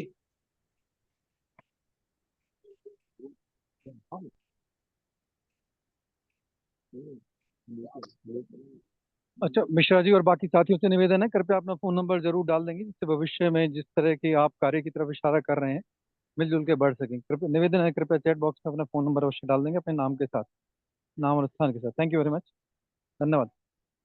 जो भैया ने बात बोली है मिश्रा जी ने, और जो सचिन जी ने जवाब दिया है, मुझे लगता है पूरी ईमानदारी से बातचीत हो रही है। तो उससे जो भी हमें एक निष्कर्ष निकाल के कार्य बढ़ाना होगा वो तो बढ़ाना ही होगा। तो सभी साथियों से निवेदन है कि जाने के पूर्व चैट बॉक्स में कृपया अपने फोन नंबर और स्थान जरूर डाल देंगे। धन्यवाद। जी मैंने तो नंबर डाल दिया है, सबको मिला मेरा नंबर?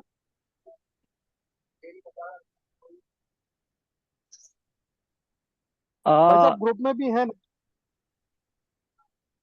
मैं इस संबंध में एक और सच्चाई प्रकाशित करना चाहता हूं। मैं जब कृष्ण गोपाल जी से मिला तो उन्होंने वहां जो चर्चा रखी थी वो ये था कि देसी नस्ल वाले और जो निषेचित गाय है, उनका मानना ये था कि निषेचित गाय कट जाए मुझे उससे कोई फर्क नहीं पड़ता। यह सुन करके तो मेरा दिमाग जो है 7वें आसमान पे चला गया।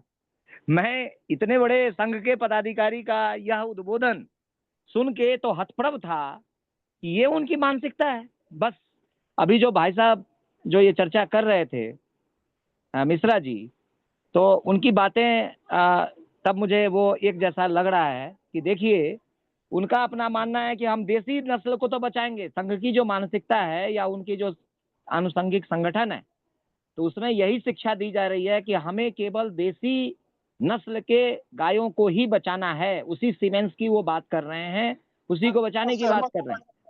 ये और बाकी कट जाए तो कट जाए, ये खुद वो कह रहे हैं। इसका मतलब वो कटवाने में भी इन्वॉल्व है। बिल्कुल, इनकी बड़ी भूमिका है। ये सब धर्मांतरित हो चुके हैं। ज्यादातर 90% लोगों का धर्मांतरण हो चुका है, जो ये अपने आप को उसमें बताते हैं। ये बहुत बड़े देखिए डीप कंपनियों से जब विषय से डीप विषयांतर कंपनियों हो से रहा है। चंदा गोपाल लेती जी, है भाजपा, राम कुमार डीप जी, कंपनियों से गोपाल चंदा जी, लेती है राम कुमार भाजपा। जी, मैं कौन सी थोड़ा नैतिकता आग्रह रह करूंगा, जाती है बताइए। आग्रह करूंगा कि आज का जो विषय था, विषय से हम भटक रहे हैं। यहाँ पर एक मॉडल गौशाला बनाने की बात हो रही थी और अभिषेक जी मैं एक बात कहना चाहूंगा, मेरा हाथ जोड़ के निवेदन है, कृपया इस बात पे विशेष हम ध्यान रखें। जब राजनीतिक चर्चा हो तो राजनीतिक बात हो, जब सामाजिक बात हो तो सामाजिक बात। गाय पे बात हो रही है तो राजनीति नहीं, अगर सहकार पे बात हो रही है तो राजनीति नहीं चाहिए। क्योंकि जब भी हम राजनीति पे आते हैं हम मामला गड़बड़ करते हैं। हमको खुद काम करना, हमको नेता नहीं बनाना, हमको कोई नेता नहीं बनाना, हमको गांव के लोगों को स्थापित करना है कि वो गांव में एक ऐसी अर्थव्यवस्था तैयार कर सके जो डिसेंट्रलाइज्ड हो और वो अपने बिना किसी अधिकारी, बिना किसी सत्ता के अपना काम कर सकें, अपना धर्म बच सके। दूसरी बात, जो विषय पे अपन चर्चा कर रहे हैं वो विषय है सर्कुलर इकोनॉमी, वो विषय है गौरक्षा, वो विषय है धर्म। राजनीति उसमें कोई विषय नहीं होता। राजनीति की कोई वैल्यू मुझे लगता है कि अभी हमारा मानने का कोई विषय नहीं है। और राजनीति में एक बार केजरीवाल आ चुके, इसके पहले बहुत सारे और आ चुके, जेपी के आंदोलन से निकले बहुत सारे देख लिए हमने, तो उनसे कोई आशा नहीं की जा सकती। वो उन नीतियों से बंधे हैं जो विदेशी नीति है, जो व्यवस्थाएं हैं। अब आप गाय की बात करते हैं, मैं तो बोलता हूँ, खुल के बोलता हूँ, पूरे देश से होने वाला जो एक्सपोर्ट है, वैलिड एक्सपोर्ट की बात कर रहा हूँ, वैलिड एक्सपोर्ट, वो वैलिड भैंसे का या बड़े के मांस का पूरे भारत के निर्यात का 0.5% भी नहीं होगा। इससे ज्यादा टमाटर और प्याज हम पाकिस्तान को बेच के पैसा कमा सकते हैं, पर बंद क्यों नहीं होता? हम जो भी सरकार रहे उसको गाली बकते हैं, गौरक्षा गौरक्षा गौरक्षा, कर क्यों नहीं पाते? क्या कारण है कि सरकार ये नहीं कर पा रही है? अगर ये विचार है कि जो आदमी पूरी जिंदगी, अपने जिंदगी के 70 साल ये बात मानता रहा हो कि गाय बचानी, वो वहां जाके उसके हाथ क्यों बंधते हैं? ये एक बहुत बड़ा विषय है, इस पे चिंतन बहुत जरूरी है। अगर ये समस्या वहां हल कर दी हमने कि भाई ये 0.5% है, आप इसको बंद करो, इसकी जगह हम दूसरे 2% की व्यवस्था देते हैं, और सरकार ने कर दिया, तो ये सारी समस्याएं अपने आप खत्म हो जाए। आप सभी का बहुत बहुत धन्यवाद।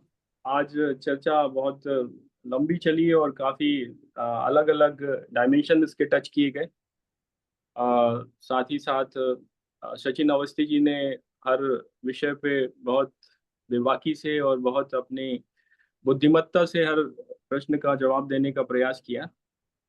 साथ ही साथ हमारे बहुत सारे साथियों ने बहुत अच्छे अच्छे विषय और प्रश्न रखे। तो ये एक बड़ा लंबा विषय है, इस पर बात करने के साथ साथ उतना ही काम करने की आवश्यकता है।